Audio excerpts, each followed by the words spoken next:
ದೀಪಕ್ ಶೆಟ್ಟಿ ಅವರು ಯಾಕೆ ಯಕ್ಷಗಾನ ಕ್ಷೇತ್ರವನ್ನು ಇಂಟ್ರೆಸ್ಟಿಂಗ್ ಸಬ್ಜೆಕ್ಟ್ ಆಗಿ ತಗೊಂಡ್ರು? ಪ್ರತಿದಿನ ಮಲಗುವಾಗ ಎಲ್ಲೋ ಒಂದು ಯಕ್ಷಗಾನದ ಪದವನ್ನು ಕೇಳದೆ ಮಲಗಿದ್ದಿಲ್ಲ, ಅಥವಾ ಜ್ಞಾನದ ಬೆಳಕನ್ನು ನಮಗೆ ಕೊಟ್ಟಿದ್ದಿದ್ರೆ ಅದು ಯಕ್ಷಗಾನ. ಜರ್ನಿ ಬಗ್ಗೆ ಹೇಳೋದಾದ್ರೆ, ಆ ಒಂದು ಚಿಂತನೆಯ ಬೀಜವನ್ನು ಬಿತ್ತಿದ್ದು ನನ್ನ ಅಮ್ಮ. ನನ್ನ ಹೆಂಡತಿ ಜಾತಕದಲ್ಲಿ ಇತ್ತಂತೆ ಅವಳು ಡಾಕ್ಟರ್ನ ಮದುವೆ ಆಗ್ಬೇಕಂತ, ಇಂಜಿನಿಯರ್ನ ಮದುವೆ ಆಗ್ಬೇಕು. ಆದ್ರೆ ಅವಳು ಹೇಳ್ತಾ ಇದ್ಲು, ಪ್ರಥಮ ಬಾರಿಗೆ ಹಂಪಿ ವಿಶ್ವವಿದ್ಯಾನಿಲಯದಲ್ಲಿ ಡಾಕ್ಟರೇಟ್ ಕಾಲ್ಫರ್ ಆಗಿತ್ತು. ನಾನು ಹೋದೆ ಹಂಪಿ ವಿಶ್ವವಿದ್ಯಾನಿಲಯ. ಆದ್ರೆ ನನಗಲ್ಲಿ ಅಡ್ಮಿಷನ್ ಕೊಡ್ಲಿಕ್ಕೆ ಕೆಲವು ತಾಂತ್ರಿಕ ಕಾರಣ ಬಂತು. ಚಲನಚಿತ್ರ ರಂಗದಲ್ಲಿ ಒಂದು ಮಿನಿಮಮ್ ವೇಜಸ್ ಅಂತಿದೆ, ಅವನಿಗೊಂದು ಇನ್ಶೂರೆನ್ಸ್ ಅಂತಿದೆ, ಆದ್ರೆ ಯಕ್ಷಗಾನದಲ್ಲಿ ಅದಿನ್ನೂ ಬರಲಿಲ್ಲ. ಕಾರಣ ಕೊಡದೆ ಅವನನ್ನು ಮೇಳ್ದಿನ ತೆಗಿಬಹುದು. ಎಲ್ಲಾ ಯಜಮಾನರುಗಳು ಕೆಟ್ಟವ್ರು ಅಂತ ಹೇಳೋದಿಲ್ಲ, ಯಜಮಾನರುಗಳು really they are great.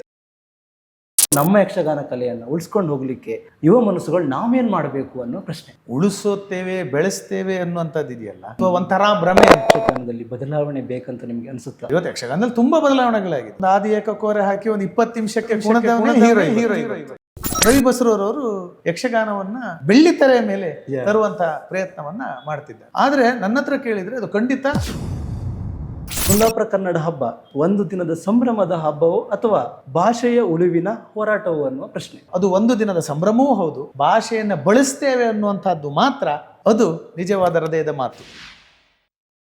What next? What is your vision?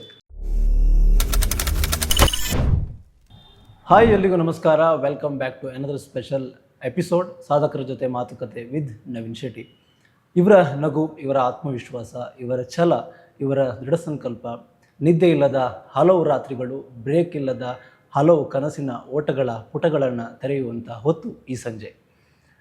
ಇವರು ಸಾಂಸ್ಕೃತಿಕ ಲೋಕಕ್ಕೆ ಇವರು ಕೊಟ್ಟಂಥ ಕೊಡುಗೆ ಅನನ್ಯ ಮತ್ತು ಅಲಭ್ಯ. ಅನೇಕ ನವೀನತೆಯನ್ನು ಸೃಷ್ಟಿಸಿದಂತಹ ಇವರು ನಗುವಿನ ಸರದಾರರು. ನಿಮಗೆಲ್ಲ ಅತೀವವಾಗಿ ಪ್ರೀತಿಸುವವರು ಮತ್ತು ನಿಮ್ಮೆಲ್ಲರಿಗೆ ಅತೀವವಾಗಿ ಹತ್ತಿರವಾದವರು. None other than one and only Deepak Shetty Barkur ಇವತ್ತಿನ ಈ ಕಾರ್ಯಕ್ರಮದ ಅತಿಥಿ.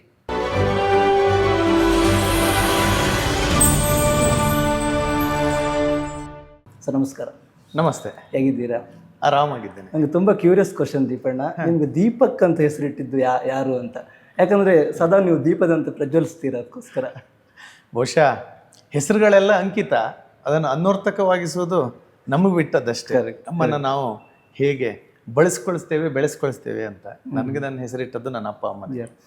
ದೀಪಣ್ಣ, ಬಹಳ ಸಮಾಜದಲ್ಲಿರ್ಬೋದು, ಯುವ ಮನಸ್ಸುಗಳಲ್ಲಿರ್ಬೋದು, ಅಥವಾ ಸಾಂಸ್ಥಿಕ ಲೋಕದಲ್ಲಿರ್ಬೋದು, ಯಾವತ್ತು ನವೀನತೆ ಅಥವಾ ಹೊಸತನವನ್ನು ಸೃಷ್ಟಿ ಮಾಡ್ತೀರಾ. ದೀಪಕ್ ಶೆಟ್ಟಿ ಯಾರು, ಅವರ ಹುಟ್ಟು, ಅವರು ಬದುಕಿದ ರೀತಿ, ಊರ ಹಿನ್ನೆಲೆ, ಅದ್ರ ಬಗ್ಗೆ ಒಂಚೂರು ಹೇಳೋದಾದ್ರೆ. ನಾನು ಬಾರ್ಕೂರಿನವರು.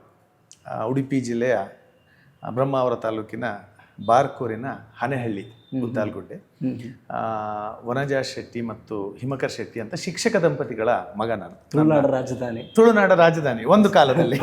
ಹೌದು, ಬಾರ್ಕೂರು. ಸೊ ಅಲ್ಲಿನ ಶಿಕ್ಷಕ ದಂಪತಿಗಳ ಮಗ. ಅಲ್ಲೇ ನಾನು ಹನೆಹಳ್ಳಿ ಶಾಲೆಯಲ್ಲಿ ನನ್ನ ಪ್ರಾಥಮಿಕ ವಿದ್ಯಾಭ್ಯಾಸನ ಮುಗಿಸಿ ಬಾರ್ಕೂರಿನಲ್ಲೇ ಸೆಕೆಂಡ್ PUC ಮುಗಿಸ್ತೇನೆ. ನನ್ನ ಅಮ್ಮ ನನಗೆ ಟೀಚರ್ಸೇ ಆಗಿದ್ದು, ನಮ್ಮ ಇದ್ದಂಥ ಶಾಲೆಯಲ್ಲಿ ನಾನು ಕಲ್ತಿದ್ದೆ. ಅದಾದಮೇಲೆ ಬೆಂಗಳೂರಿನಲ್ಲಿ ಬಂದು ಸರ್ ವಿಶ್ವೇಶ್ವರ ಇನ್ಸ್ಟಿಟ್ಯೂಟ್ ಆಫ್ ಟೆಕ್ನಾಲಜಿಯಲ್ಲಿ ಇಂಜಿನಿಯರಿಂಗ್ ಪದವಿ, ಮೆಕ್ಯಾನಿಕಲ್ ಇಂಜಿನಿಯರಿಂಗ್ ಪದವಿಯನ್ನು ಪಡಿತೇನೆ. ಅದಾದಮೇಲೆ ಟೊಯೋಟಾದಲ್ಲಿ ಕೆಲಸ ಮಾಡ್ತಾ ಇದ್ದೇನೆ. ಸದ್ಯಕ್ಕೆ ಈಗ ಜನರಲ್ ಮ್ಯಾನೇಜರ್ ಆಗಿದ್ದೇನೆ. ಹಾಗೆ ಆಪರೇಷನ್ಸಲ್ಲಿ MBA ಸಹ ನಾನು ಮಾಡಿದ್ದೇನೆ ಬೆಂಗಳೂರು ಯೂನಿವರ್ಸಿಟಿಯಿಂದ. ಇದು ನನ್ನ ಎಜುಕೇಷನ್ ಬ್ಯಾಕ್ಗ್ರೌಂಡ್.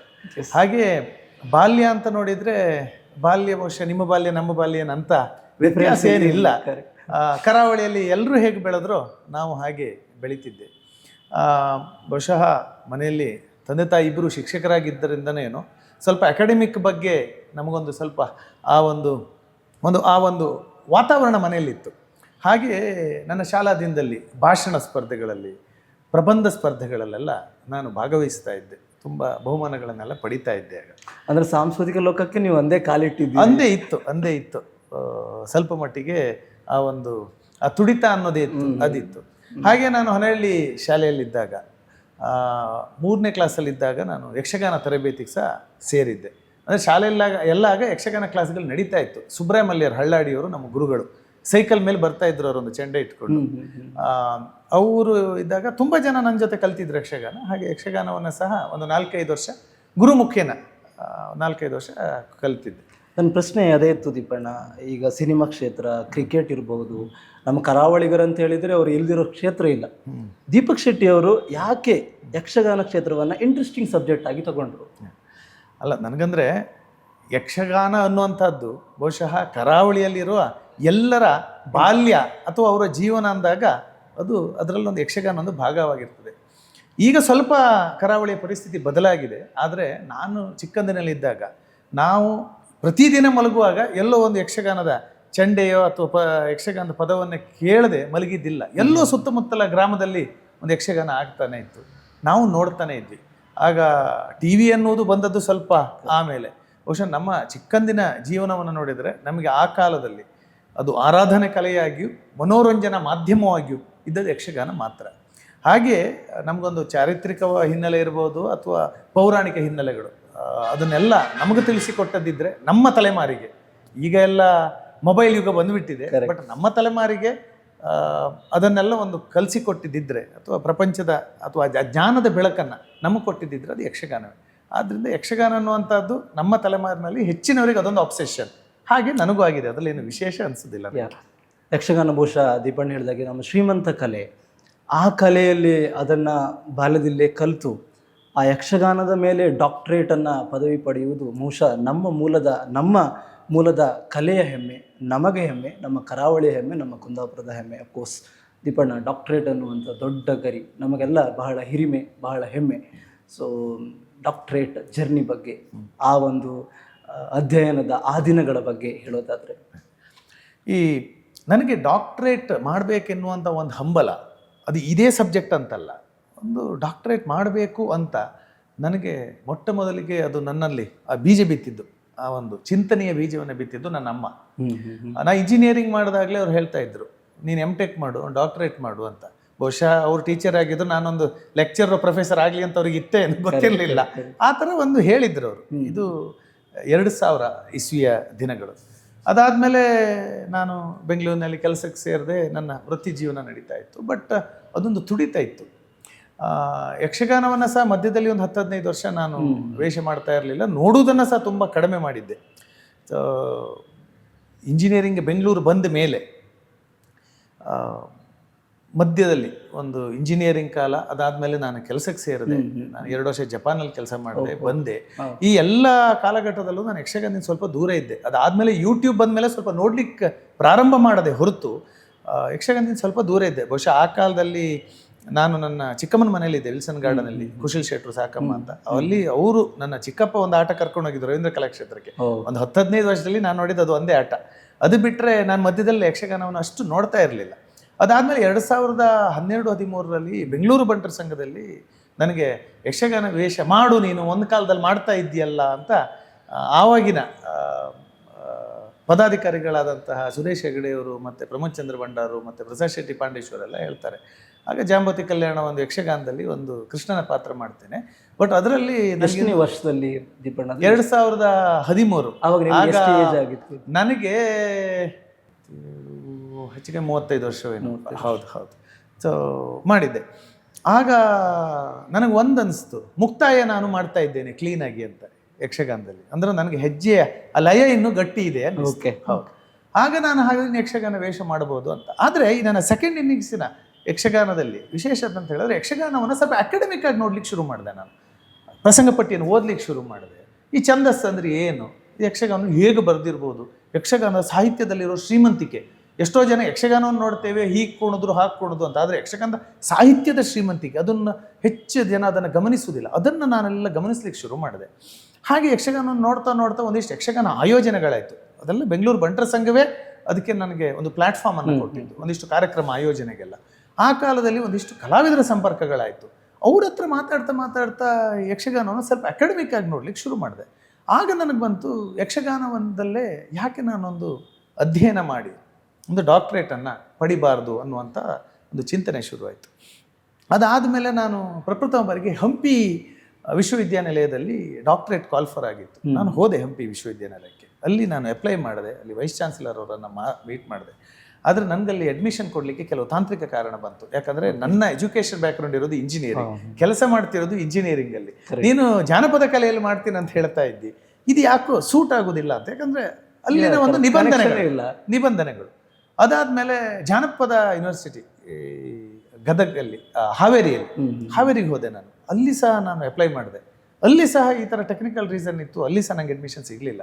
ಆಗ ನನಗೆ ಅನ್ನಿಸ್ತಾ ಇತ್ತು ಬಹುಶಃ ಕಷ್ಟವೇನು ಅಂತ. ಅದೇ ಸಮಯದಲ್ಲಿ ಕರ್ನಾಟಕ ರಾಜ್ಯ ಡಾಕ್ಟರ್ ಗಂಗೂಬಾಯಿ ಹಾನಗಲ್ ವಿಶ್ವವಿದ್ಯಾನಿಲಯ ಮೈಸೂರು ಅಲ್ಲಿ ಕಾಲ್ಫಾರ್ ಆಗ್ತದೆ. ಅಲ್ಲಿ ಹೋಗಿ ನಾನು ಅಪ್ಲೈ ಮಾಡ್ತೇನೆ. ಅಲ್ಲಿ ಸಹ ನನ್ನ ಫಸ್ಟು ಸಿನಾಪ್ಸಿಸ್ ಅನ್ನು ಪ್ರೆಸೆಂಟ್ ಮಾಡುವಾಗ ತುಂಬ ಡಿಸ್ಕಷನ್ ಆಗ್ತದೆ ಅಲ್ಲಿ ಆ ಪ್ಯಾನಲಲ್ಲಿ. ನಿಮ್ಮ ಬ್ಯಾಕ್ಗ್ರೌಂಡು, ನೀವು ಟೊಯೋಟೋದಲ್ಲಿದ್ದೀರಿ, ನೀವು ಬ್ಯಾಕ್ಗ್ರೌಂಡ್ ಇಂಜಿನಿಯರಿಂಗು, ಅಂಥದ್ರಲ್ಲಿ ಯಕ್ಷಗಾನದಲ್ಲಿ ಹೇಗೆ ಮಾಡ್ತೀರಿ ಅಂತ. ಆಗ ಬಹುಶಃ ನನಗೆ ಈ ಡಾಕ್ಟರೇಟ್ ಯಾನದಲ್ಲಿ ನನಗೆ ಮಾರ್ಗದರ್ಶಕರಾಗಿದ್ದವರು ಡಾಕ್ಟರ್ ಪೂರ್ಣಿಮಾ ಪ್ರಸಾದ್ ಅಂತ, ನಿವೃತ್ತ IAS ಅಧಿಕಾರಿಗಳು, ಮೈಸೂರಿನಲ್ಲಿದ್ದಾರೆ. ಅವರನ್ನು ನಾನು ಸ್ಮರಿಸಿಕೊಳ್ಳಬೇಕು.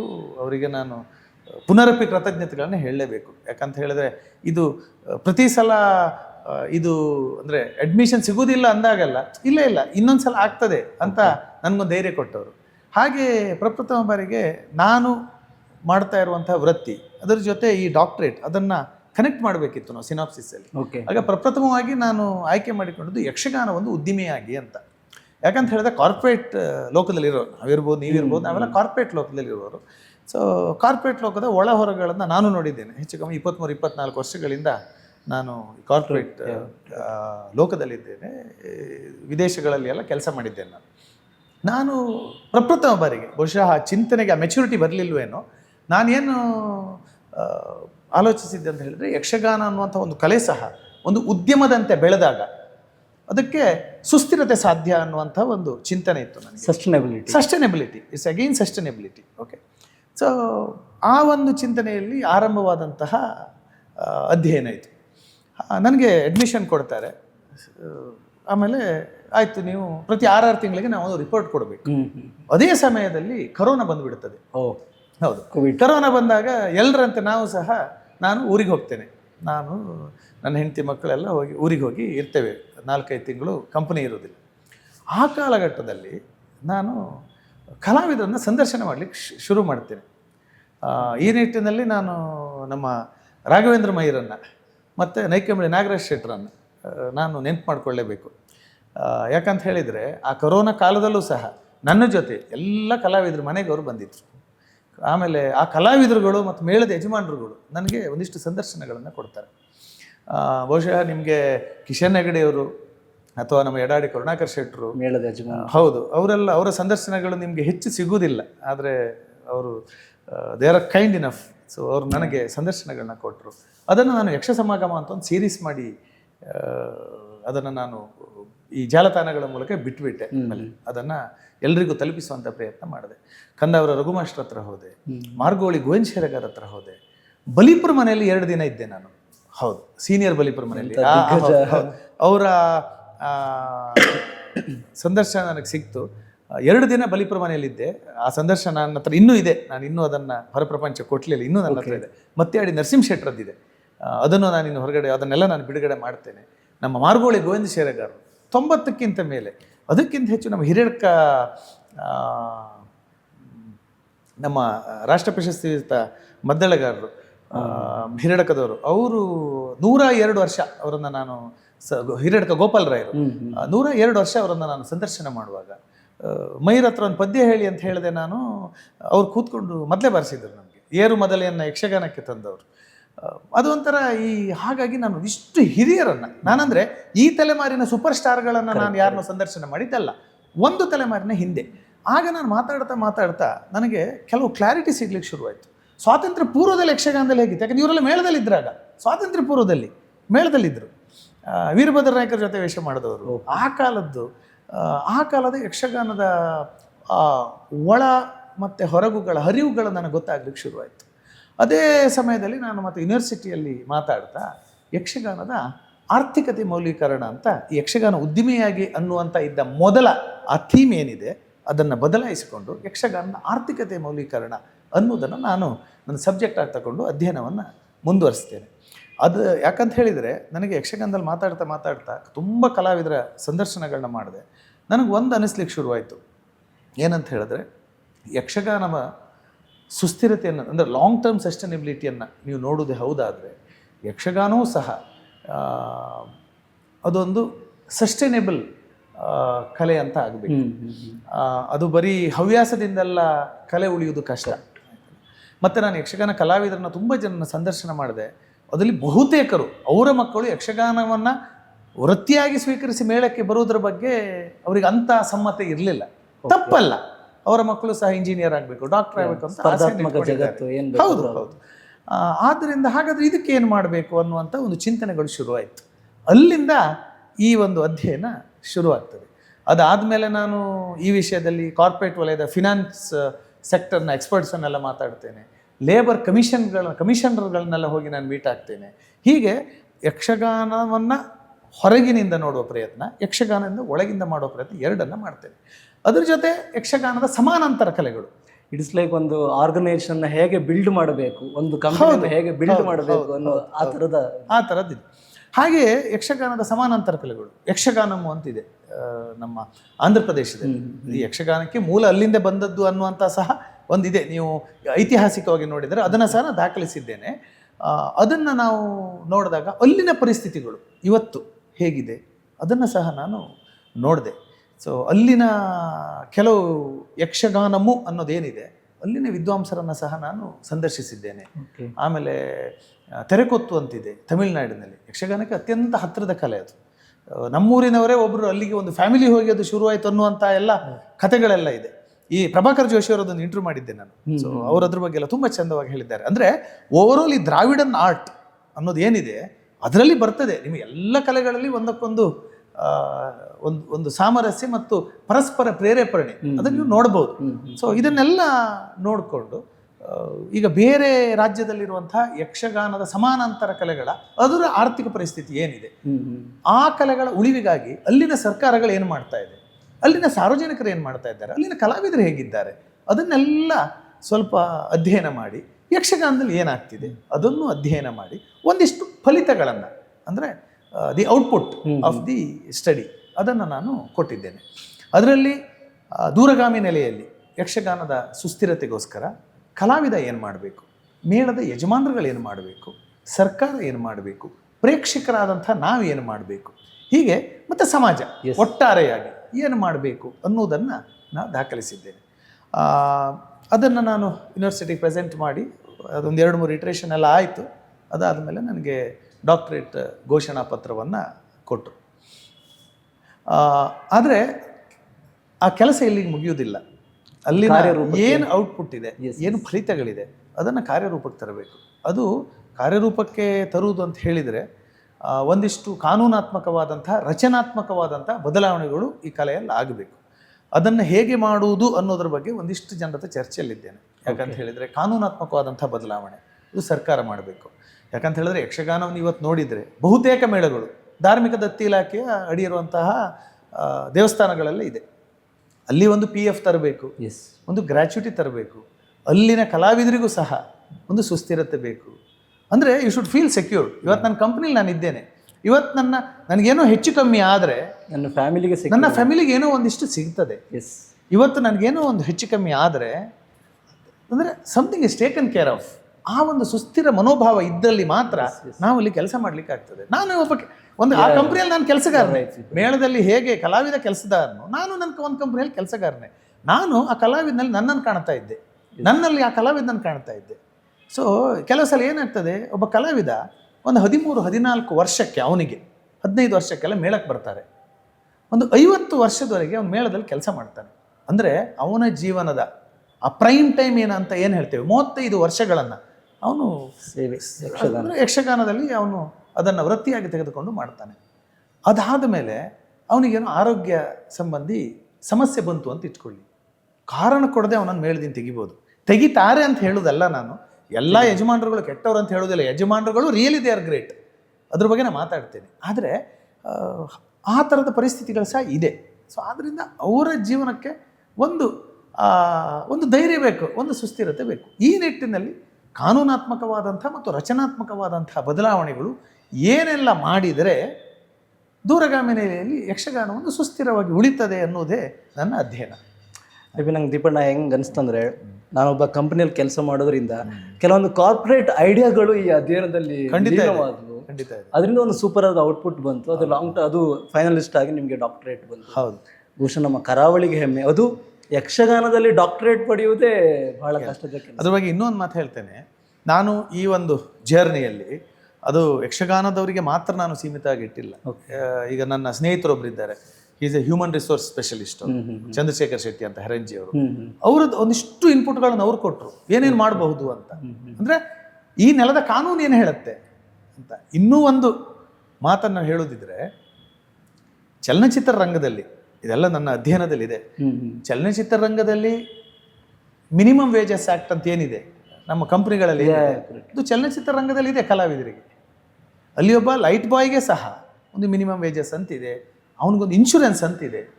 ಆದರೆ ಯಕ್ಷಗಾನದಲ್ಲಿ ಅದಿನ್ನೂ ಬರಲಿಲ್ಲ. ಅದರರ್ಥ ಅದು ಎಲ್ಲದಕ್ಕೂ ನಾವು ಮೇಳದ ಯಜಮಾನರನ್ನೇ ದೂರ್ಲಿಕ್ಕೆ ಆಗೋದಿಲ್ಲ. ಇದೊಂದು ರಚನಾತ್ಮಕ ಮತ್ತು ಕಾನೂನಾತ್ಮಕ ಬದಲಾವಣೆ ಬರಬೇಕಷ್ಟೇ, ಅಷ್ಟೇ.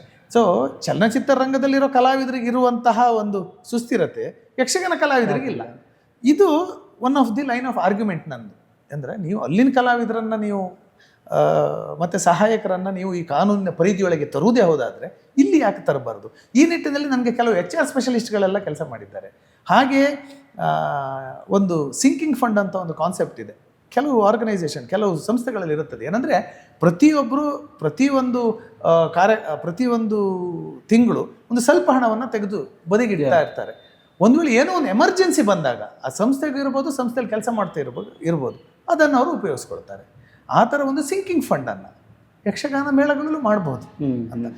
ಇದ್ರ ಬಗ್ಗೆ ಇನ್ನೂ ಒಂದು ಹೇಳ್ತೇನೆ ಕೇಳಿ. ನಾನು ಈ ಯಕ್ಷಗಾನದ ಮೇಳದ ಯಜಮಾನರುಗಳಾದಂತಹ ಕಿಶನ್ ಹೆಗಡೆ ಅವರು ಮತ್ತು ಕರುಣಾಕರ್ ಶೆಟ್ಟರನ್ನ ನಾನು ಸಂದರ್ಶನ ಮಾಡಿದಾಗ ಅವ್ರು ಹೇಳ್ತಾರೆ, ಕಲಾವಿದರು ಈ ನಿಟ್ಟಿನಲ್ಲಿ ಮುಂದೆ ಬರುವುದೇ ಹೌದಾದರೆ ಇದನ್ನೆಲ್ಲ ತರಲಿಕ್ಕೆ ನಾವು ಸಿದ್ಧರಿದ್ದೇವೆ ಅಂತ. ಅದೀಗ ಟೆಂಟ್ ಮೇಳಗಳು ಸಿದ್ಧರಿದ್ದೇವೆ ಅಂತ. ಆದ್ದರಿಂದ ಬಹುಶಃ ಇಲ್ಲಿ ಮೇಳದ ಯಜಮಾನರುಗಳು, ಕಲಾವಿದರುಗಳು, ಆಮೇಲೆ ಸಮಾಜ, ಸಂಘಟಕರು ಇವರೆಲ್ಲ ಸೇರಿ ಒಂದು ನಿರ್ಧಾರಕ್ಕೆ ಬರುವಂತಹ ಕಾಲಘಟ್ಟ ಮತ್ತು ಆ ಒಂದು ಅಗತ್ಯತೆ ಬರ್ತಾ ಇದೆ ಅನ್ನಿಸ್ತಾ ಇದೆ. ಹಾಗೆ ನನ್ನ ಈ ಡಾಕ್ಟರೇಟ್ ಜರ್ನಿಯಲ್ಲಿ ನನ್ನ ಕುಟುಂಬದ ಸಹಕಾರವನ್ನು ನಾನು ಇಲ್ಲಿ ಹೇಳಲೇಬೇಕು. ನನ್ನ ಸಹಧರ್ಮಿಣಿ ಸುಮಾ, ನನ್ನ ಅರ್ಧಾಂಗಿ ಸುಮಾ, ಹಾಗೆ ಮಕ್ಕಳು ಸಾನಿಕ್ ಮತ್ತು ಸಾತ್ವಿಕ್. ಯಾಕಂತ ಹೇಳಿದ್ರೆ ನನ್ನ ಈ ಡಾಕ್ಟರೇಟ್ ಜರ್ನಿಯಲ್ಲಿ ನಾನು 2 ಯೂನಿವರ್ಸಿಟಿಗೆ ಹೋಗಿ ಅಲ್ಲಿ ಅಡ್ಮಿಷನ್ ಸಿಗದೆ ಬಂದಾಗ ಸುಮಾ ಹೇಳ್ತಾ ಇದ್ಲು, ಇಲ್ಲ ಆಗ್ತದೆ ಅಂತ, ನೀವು ಡಾಕ್ಟ್ರ್ ಆಗ್ತೀರಿ, ಹಾಗೆ ಆಗ್ತೀರಿ ಅಂತ. ಆದ್ದರಿಂದ ಅದೇನೋ ಅನ್ನಿಸ್ತಾ ಇತ್ತು. ಸೊ ಹಾಗೆ ಈ ಒಂದು ಕರೋನಾ ಟೈಮಲ್ಲಿ ನಾನು ಸಂದರ್ಶನಕ್ಕೆ ಹೋದಾಗ ಯಾವ ಹೋಟ್ಲುಗಳೇ ಇರಲಿಲ್ಲ. ಆಗ ನಾವು ಮಯೂರನ್ನ, ನೈಕಂಬಳಿಯವ್ರನ್ನೆಲ್ಲ ಕರ್ಕೊಂಡು ತಿರುಗುವಾಗ ಹೌದು, ನಮಗೆಲ್ಲ ಊಟ ಮಾಡಿ ಡಬ್ಬದಲ್ಲಿ ಹಾಕಿ ಕೊಡ್ತಾ ಇದ್ಲು. ಅದನ್ನು ತೆಗೆದುಕೊಂಡು ಎಲ್ಲೋ ರಸ್ತೆ ಮೇಲೆ ಕಾರ್ ನಿಲ್ಲಿಸಿ ಅಲ್ಲಿ ಊಟ ಮಾಡಿಕೊಂಡು ಕಲಾವಿದರು ಮನೆಗೆಲ್ಲ ತಿರುಗ್ತಾ ಇದ್ವಿ ನಾವು. ಆಮೇಲೆ ಈ ಡಾಕ್ಟ್ರೇಟ್ನ ಈ ಸಿನಾಪ್ಸಿಸ್ ಬರೆಯೋ ಕಾಲದಲ್ಲೆಲ್ಲ ಅಂದರೆ ತುಂಬ ಕೋಪರೇಟ್ ಮಾಡಿದ್ದವರು. ಆ್ಯಂಡ್ ಶಿ ಆಲ್ವೇಸ್ ಟೋಲ್ಡ್, ಅಂದರೆ ನೀವು ಮಾಡ್ತೀರಿ, ನಿಮ್ಮಿಂದ ಸಾಧ್ಯ ಆಗ್ತದೆ ಅಂತೆಲ್ಲ. ಯಾಕಂದರೆ ತುಂಬ ಬರಿಬೇಕು ಈ ಸಿನಾಪ್ಸಿಸ್. ಅಂದರೆ ಈ ಫೈನಲ್ ರಿಪೋರ್ಟು ಅಷ್ಟೇ. ನನ್ನ ಒಂದು 300 ಪೇಜಿನ ರಿಪೋರ್ಟ್ ಬಂತು. ಆದರೆ ಫಸ್ಟ್ ಅದಕ್ಕೊಂದು 400-500 ಪೇಜ್ ಇತ್ತು, ಅದು 300 ಪೇಜ್. ಅದು ಬರೆಯುವಾಗ ಕೆಲವು ಸಲ ಅನ್ನಿಸ್ತದೆ ಇದೆಲ್ಲ ಆಗ್ತದ ಅಂತ. ಕೆಲವು ಸಲ ನಾವು ಯೂನಿವರ್ಸಿಟಿಗೆ ಕೊಟ್ಟಾಗ ಅಲ್ಲೊಂದು ಹೊಸದೊಂದು ಒಂದು ನಿರ್ದೇಶನ ಕೊಡ್ತಾರೆ, ಇಲ್ಲ ಆ ಕಲೆಯನ್ನು ನೀನು ಸ್ಟಡಿ ಮಾಡ್ಕೊಂಡು ಬಾ, ಸಮಾನಾಂತರ ಕಲೆಗಳು ಏನಾಗ್ತಿದೆ ನೋಡ್ಕೊಂಬಾ ಅಂತ. ಹಾಗೆಲ್ಲ ಅನ್ನಿಸ್ತದೆ ಇದೆಲ್ಲ ನಮ್ಮ ಹತ್ರ ಆಗ್ತದೆ. ಯಾಕಂದರೆ ನಾವು ಒಂದು ಕಂಪ್ನಿಯಲ್ಲಿ ಕೆಲಸ ಮಾಡ್ತೇವೆ, ನಮ್ಗೆ ಸಮಯದ ಅಭಾವ ಇರ್ತದೆ. ಆ ಹೊತ್ತಲ್ಲೆಲ್ಲ ನಿಮಗೆ ನಾನು ಏನು ಸಹಾಯ ಮಾಡಬಲ್ಲೆ ಅಂತ ಕೇಳ್ತಾ ಇದ್ವಿ ಸುಮಾ, ನನ್ನ ಸಹಧರ್ಮಿಣಿ. ಸೊ ಈ ಥರದ ಒಂದು ಅಟ್ಮಾಸ್ಫಿಯರ್ ಅದು ಸಹ ಆ ಸಪೋರ್ಟಿಂಗ್ ಸಿಸ್ಟಮ್ ಇರೋದ್ರಿಂದ ಮಾತ್ರ ಸಾಧ್ಯ, ಇಲ್ಲ ಅಂದರೆ ಇಟ್ ಈಸ್ ನಾಟ್ ಪಾಸಿಬಲ್. ಹಾಗೆ ನನ್ನ ಡಾಕ್ಟರೇಟ್ ಬಂದಾಗಲೂ ನನ್ನ ಮಕ್ಕಳು ಅವರು ಖುಷಿಪಟ್ಟರು, ಹೆಮ್ಮೆ ಪಟ್ಟರು. ಹಾಗೆ ನನ್ನ ಕುಟುಂಬದವರು ಎಲ್ಲರೂ, ನನ್ನ ತಂಗಿ, ಭಾವ, ನನ್ನ ಅತ್ತೆ, ಮಾವ, ನನ್ನ ಭಾವನಂಟ ಎಲ್ಲರೂ, ಹಾಗೆ ನನ್ನ ಕಡೆಯವರು, ಅವ್ರ ಕಡೆಯವರು ಎಲ್ಲ ಕುಟುಂಬದವರೆಲ್ಲ ಖುಷಿಪಟ್ಟರು. ಹಾಗೆ ನನ್ನ ಈ ಡಾಕ್ಟರೇಟ್ ಜರ್ನಿಯಲ್ಲೆಲ್ಲ ಬೆಂತಡ್ತಾ ಇದ್ರು, ನೀನು ಡಾಕ್ಟರೇಟ್ ಮಾಡ್ತಾ ಇದೆಯಲ್ಲ, ನೀನು ನಮ್ಮ ಫ್ಯಾಮಿಲಿಯಲ್ಲಿ ಡಾಕ್ಟರೇಟ್ ಮಾಡ್ತಿದ್ದೀಯಾ, ನಮಗೂ ಖುಷಿ ಅದು. ಹಾಗೆ ಸೊ ಆದ್ದರಿಂದ ಈ ಎಲ್ಲ ಕುಟುಂಬದವರ ಸಹಕಾರವನ್ನು ನಾನು ಖಂಡಿತ ನಾವು ನೆನಪಿಕೊಳ್ಳೇಬೇಕು. ದೀಪಣ್ಣ ಸಾಲು ದೀಪ ಅನ್ನುವಂಥ ಒಂದು ಬಹುದೊಡ್ಡ ಕಾರ್ಯಕ್ರಮವನ್ನು ಮಾಡಿದ್ರು, ನಾವೆಲ್ಲ ಸೇರಿದ್ವಿ. ಸೊ ಆ ಕಾರ್ಯಕ್ರಮದ ಬಗ್ಗೆ ಹೇಳೋದಾದ್ರೆ ಸಾಲುದೀಪ ಅಂತ ಹೇಳಿದರೆ ನನಗೆ ಸಿಕ್ಕ ಡಾಕ್ಟರೇಟ್ ಖುಷಿಯನ್ನು ನನ್ನ ಸ್ನೇಹಿತರೆಲ್ಲ ಸೇರಿ ಸಂಭ್ರಮಿಸಿದ್ದು. ಅದಕ್ಕೆ ಅವರೆಲ್ಲ ಕೊಟ್ಟ ಹೆಸರು ಸಾಲುದೀಪ. ಸತ್ಯ ಅಂತ ಹೇಳಿದರೆ ಇದನ್ನು ಕೆಲವರು ನಂಬಲೂಬಹುದು, ನಮ್ಮದೇ ಇರಲೂಬಹುದು. ಆದರೆ ಆ ಕಾರ್ಯಕ್ರಮಕ್ಕೆ ಅಲ್ಲಿ ಬರುವವರೆಗೂ ಅಷ್ಟು ಜನ ಸೇರ್ತಾರೆ ಹಾಗೆ ಕಾರ್ಯಕ್ರಮ ಅನ್ನೋದು ಇರಲಿಲ್ಲ. ಯಾಕಂದರೆ ಯಾವುದೇ ಗ್ರೂಪಲ್ಲಿ ನನ್ನನ್ನು ಆ್ಯಡ್ ಮಾಡಿರಲಿಲ್ಲ. ನನಗೆ ಒಂದೇ ಹೇಳಿದರು, ನೀನು ನಿನ್ನ ಕುಟುಂಬದವರ ಜೊತೆ ನಿಮ್ಮ ತಂದೆ ತಾಯಿ ಅತ್ತೆ ಮಾವನನ್ನೆಲ್ಲ ಕರ್ಕೊಂಡು ಇಂತಿಷ್ಟು ಗಂಟೆ ಬೆಂಗಳೂರು ಬಂಡ್ ಸಂಘಕ್ಕೆ ಬರಬೇಕಂತ ಅಷ್ಟೇ ನನಗೆ ಹೇಳಿದ್ದೆ. ಆ್ಯಕ್ಚುಲಿ ಅದು ಬಿಟ್ಟರೆ ನನಗೆ ಗೊತ್ತಿರಲಿಲ್ಲ. ಆದರೆ ಆ ದಿನ ನೀವೆಲ್ಲ ತೋರಿದ ಪ್ರೀತಿ ಬಹುಶಃ ನನಗೆಲ್ಲೋ ಅನ್ನಿಸ್ತು, ಒಂದು ಡಾಕ್ಟ್ರೇಟ್ಗೆ ಒಂದು ಅಧ್ಯಯನಕ್ಕೆ ಸಿಕ್ಕದಂಥ ಮರ್ಯಾದೆ ಬಹುಶಃ ಸ್ವಲ್ಪ ಜಾಸ್ತಿ ಆಯ್ತೇನೋ ಅಂತ ನಂಗೆ ಅನ್ನಿಸ್ತು. I was very emotional. ಈಗಲೂ ನನಗೆ ತುಂಬ ಇಮೋಷ್ನಲ್ ಮೊಮೆಂಟು. ವಿ ಟಿ ಮಾಡಿದರು. ಸೊ ನನ್ನ ಲೈಫಲ್ಲಿ ಅಂಥದ್ದೇನು ದೊಡ್ಡದೇನು ಸಾಧಿಸಿದ್ದಿಲ್ಲ. ಆದರೆ ಆ ವಿ ಟಿಗಳು, ಆ ದಿನ ಸೇರಿದಂಥ ಜನರು, ಬಂದಂಥ ಎಲ್ಲ ಅತಿಥಿಗಳು, ಇಟ್ ಈಸ್ ವೆರಿ ಇಮೋಷ್ನಲ್.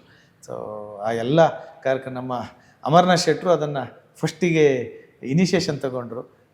ಅದಾದಮೇಲೆ ನಮ್ಮ ಪ್ರಸಾದ್ ಶೆಟ್ರು ಇದ್ದರು, ಡಾಕ್ಟರ್ ಜಗದೀಶ್ ಇದ್ದರು, ಆಮೇಲೆ ನಮ್ಮ ಉಪೇನ್ ಶೆಟ್ರು ಇದ್ದರು, ಅದಾದಮೇಲೆ ನಮ್ಮ ರಾಘವೇಂದ್ರ ಕಾಂಚನ್ ಸೇರಿಕೊಂಡ್ರು, ನಮ್ಮ ಕುಂದಾಪುರ ಪ್ರತಿಷ್ಠಾನದವರೆಲ್ಲ ಸೇರಿಕೊಂಡ್ರು, ತುಳುನಾಡ ಜವನಿಯರ್ ಬಂದು ಸೇರಿಕೊಂಡ್ರು, ಅದಾದಮೇಲೆ ಅಭಿಮತ ತಂಡ ಅದಕ್ಕೆ ಸೇರಿಕೊಳ್ತು. ಹೀಗೆ ಅದು ದೊಡ್ಡದು ಆಗ್ತಾ ಹೋಯಿತು. ಸೊ ಗೊತ್ತಿಲ್ಲ ಅಷ್ಟೆಲ್ಲ ಸನ್ಮಾನಕ್ಕೆ ನಾನು ಅರ್ಹನೋ ಇಲ್ಲೋ ಗೊತ್ತಿಲ್ಲ. ಆದರೆ ಆ ದಿನವೂ ಹೇಳಿದ್ದೇನೆ, ಈ ದಿನವೂ ಹೇಳ್ತೇನೆ, ನಾನು ಈ ಎಲ್ಲ ಪ್ರೀತಿ ಅಭಿಮಾನಕ್ಕೆ ಒಂದೇ ಮಾತಿನ ಉತ್ತರ ಧನ್ಯೋಸ್ಮಿ ಅಂತ ಅಷ್ಟೇ. ಇನ್ನೂ ಒಂದು ಅವನ ಲೈಟರ್ ವೇ ಹೇಳೋದಂತ ಹೇಳಿದರೆ, ನನ್ನ ಹೆಂಡತಿ ಜಾತಕದಲ್ಲಿ ಇತ್ತಂತೆ ಅವಳು ಡಾಕ್ಟ್ರನ್ನ ಮದುವೆ ಆಗಬೇಕಂತ, ಅವಳು ಇಂಜಿನಿಯರ್ನ ಮದುವೆ ಆಗಲಿ. ಆದ್ದರಿಂದ ಅವಳು ಹೇಳ್ತಾ ಇದ್ಲು, ನನ್ನ ಜಾತಕ ಸುಳ್ಳಾಗೋದಿಲ್ಲ, ಆದರೆ ನೀವು ಡಾಕ್ಟ್ರೇಟ್ ಮಾಡಿಯೇ ಮಾಡ್ತೀರಿ ಅಂತ.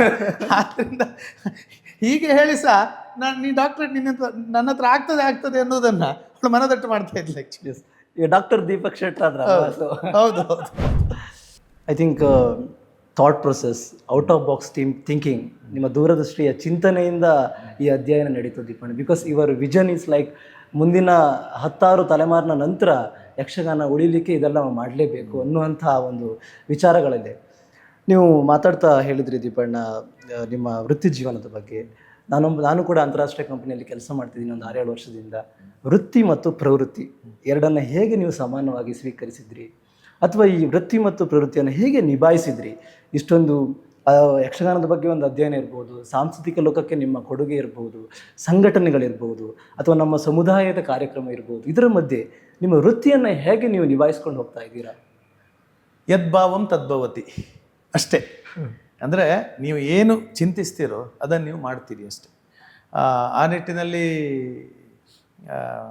ಯಾರೇ ಇರ್ಬೋದು, ಈಗ ನೀವು ಅಂತಾರಾಷ್ಟ್ರೀಯ ಕಂಪ್ನಿಲಿ ಕೆಲಸ ಮಾಡ್ತಾ ಇದ್ರು ಸಹ ಎಷ್ಟೊಂದು ಪ್ರವೃತ್ತಿಗಳಲ್ಲಿ ನಿಮ್ಮನ್ನು ನೀವು ತೊಡಗಿಸಿಕೊಳ್ತೀರಿ. ಇವತ್ತು ಬಂದು ನನ್ನನ್ನು ಇಂಟರ್ವ್ಯೂ ಮಾಡ್ತಾ ಇದ್ದೀನಿ, ಆದರೆ ಎಲ್ಲ ಸಾಧ್ಯ ಇದೆ.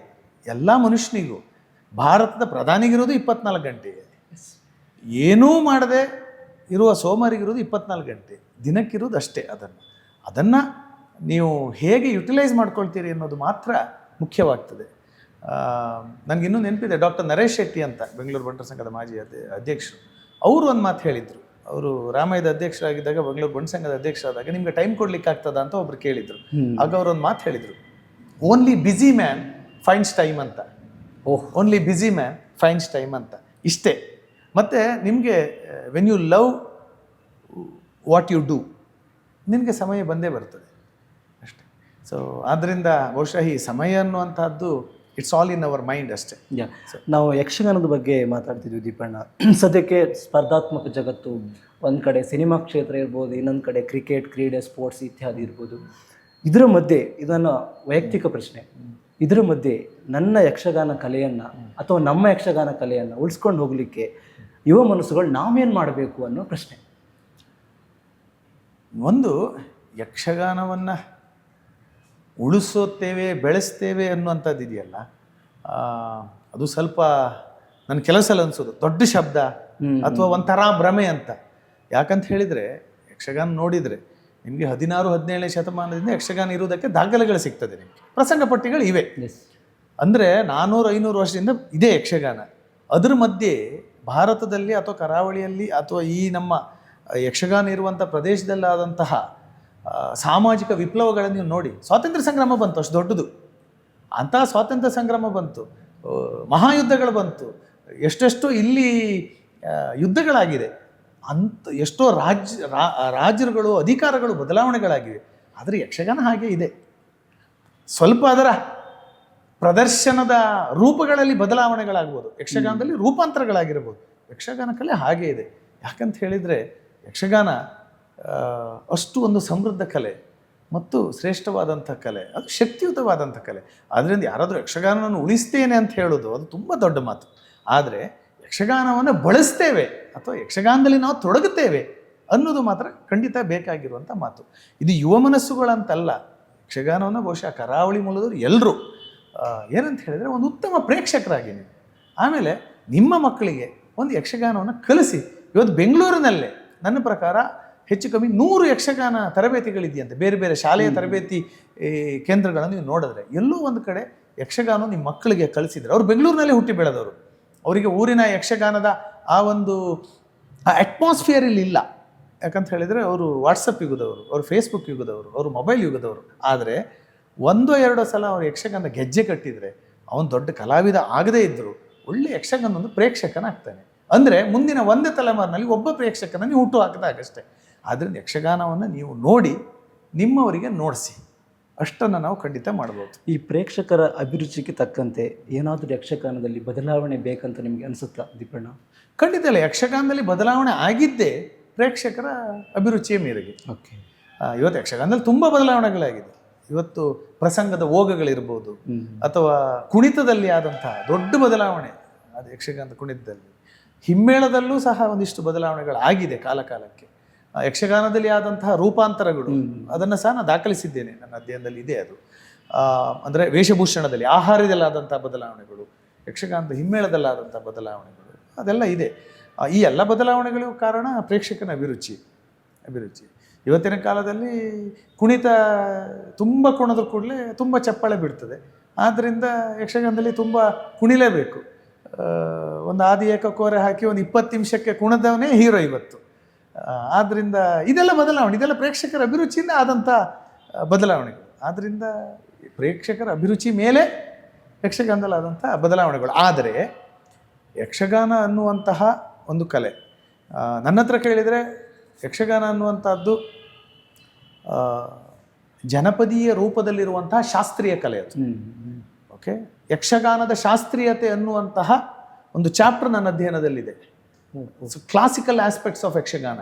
ನಾವು ಯಕ್ಷಗಾನವನ್ನು ಜನಪದೀಯ ನೆಲೆಯಲ್ಲಿ ನೋಡಿ ನಾವು ಏನು ಮಾಡಿದರೂ ಆಗ್ತದೆ ಅನ್ನುವಂತಹ ಮನಸ್ಥಿತಿ ಯಾರಿಗೂ ಒಳ್ಳೆಯದಲ್ಲ. ಅದು ಸಂಘಟಕರಿಗೂ ಒಳ್ಳೆಯದಲ್ಲ, ಪ್ರೇಕ್ಷಕರಿಗೂ ಒಳ್ಳೆಯದಲ್ಲ, ಕಲಾವಿದರಿಗೂ ಒಳ್ಳೆಯದಲ್ಲ.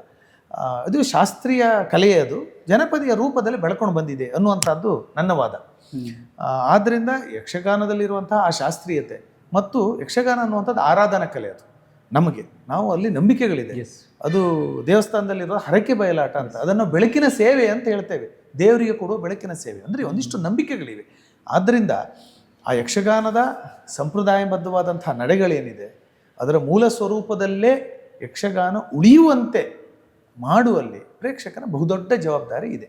ಆದ್ದರಿಂದ ಯಕ್ಷಗಾನವನ್ನು ಸ್ವಲ್ಪ ಅರ್ಥ ಮಾಡಿಕೊಂಡು ಯಕ್ಷಗಾನವನ್ನು ನೋಡಿದಲ್ಲಿ ಆ ಪ್ರೇಕ್ಷಕನ ಒಂದು ಅಭಿರುಚಿ ಸಹ ಬದಲಾಗ್ತದೆ. ಹಾಗೆ ಪ್ರೇಕ್ಷಕರನ್ನೂ ಸಹ ಆ ಪ್ರೇಕ್ಷಕರಲ್ಲೂ ಮೆಚುರಿಟಿ ತರುವಂಥದ್ದು ಕಲಾವಿದನ ಕರ್ತವ್ಯ.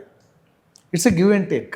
ಈ ಕಲಾವಿದ ಅದನ್ನು ಪ್ರದರ್ಶನ ಮಾಡುವರು, ಪ್ರೇಕ್ಷಕರು ನೋಡುವರು, ಅಲ್ಲೊಂದು ಸಂವಹನ ಇರ್ತದೆ. There is a communication. So ಈ ಆಡಿಯನ್ಸ್ ಮತ್ತು ಈ ಕಲಾವಿದರ ಮಧ್ಯೆ ಇದರಲ್ಲಿ ಆ ಒಂದು ಮೆಚ್ಯೂರ್ಡ್ ಅಪ್ರೋಚ್ ಬಂದಾಗ ಮಾತ್ರ ಯಕ್ಷಗಾನವನ್ನು ಅದರ ಒಂದು ಶುದ್ಧ ಸ್ವರೂಪದಲ್ಲಿ ಕಾಣಲಿಕ್ಕೆ ಅಥವಾ ಮುಂದಿನವರು ನೋಡಲಿಕ್ಕೆ ಸಾಧ್ಯ ಆಗ್ತದೆ. ಈ ನಿಟ್ಟಿನಲ್ಲಿ ಪ್ರೇಕ್ಷಕರಿಗೆ ಹಾಗೂ ಸಂಘಟಕರಿಗೆ ದೊಡ್ಡದಾದಂಥ ಜವಾಬ್ದಾರಿ ಇದೆ. ಎಸ್.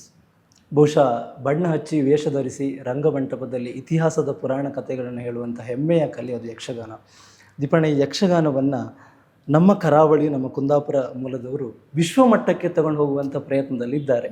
ಸೊ ನಿಮಗದು ಗೊತ್ತೇ ಇದೆ ಅಂತ ಅನಿಸುತ್ತೆ. ಅದ್ರ ಬಗ್ಗೆ ಏನು ಅನಿಸುತ್ತೆ? ಯಕ್ಷಗಾನವನ್ನು ವಿಶ್ವಮಟ್ಟದಲ್ಲಿ ತೆಗೆದುಕೊಂಡು ಹೋಗುವ ಪ್ರಯತ್ನ ಇದು ಫಸ್ಟ್ ಅಲ್ಲ. ಈ ನಿಟ್ಟಿನಲ್ಲಿ ನಾವು ಮೊದಲು ನೆನಪು ಮಾಡ್ಕೊಳ್ಬೇಕಾಗಿದ್ದು ಶಿವರಾಮ್ ಕಾರಂತರ.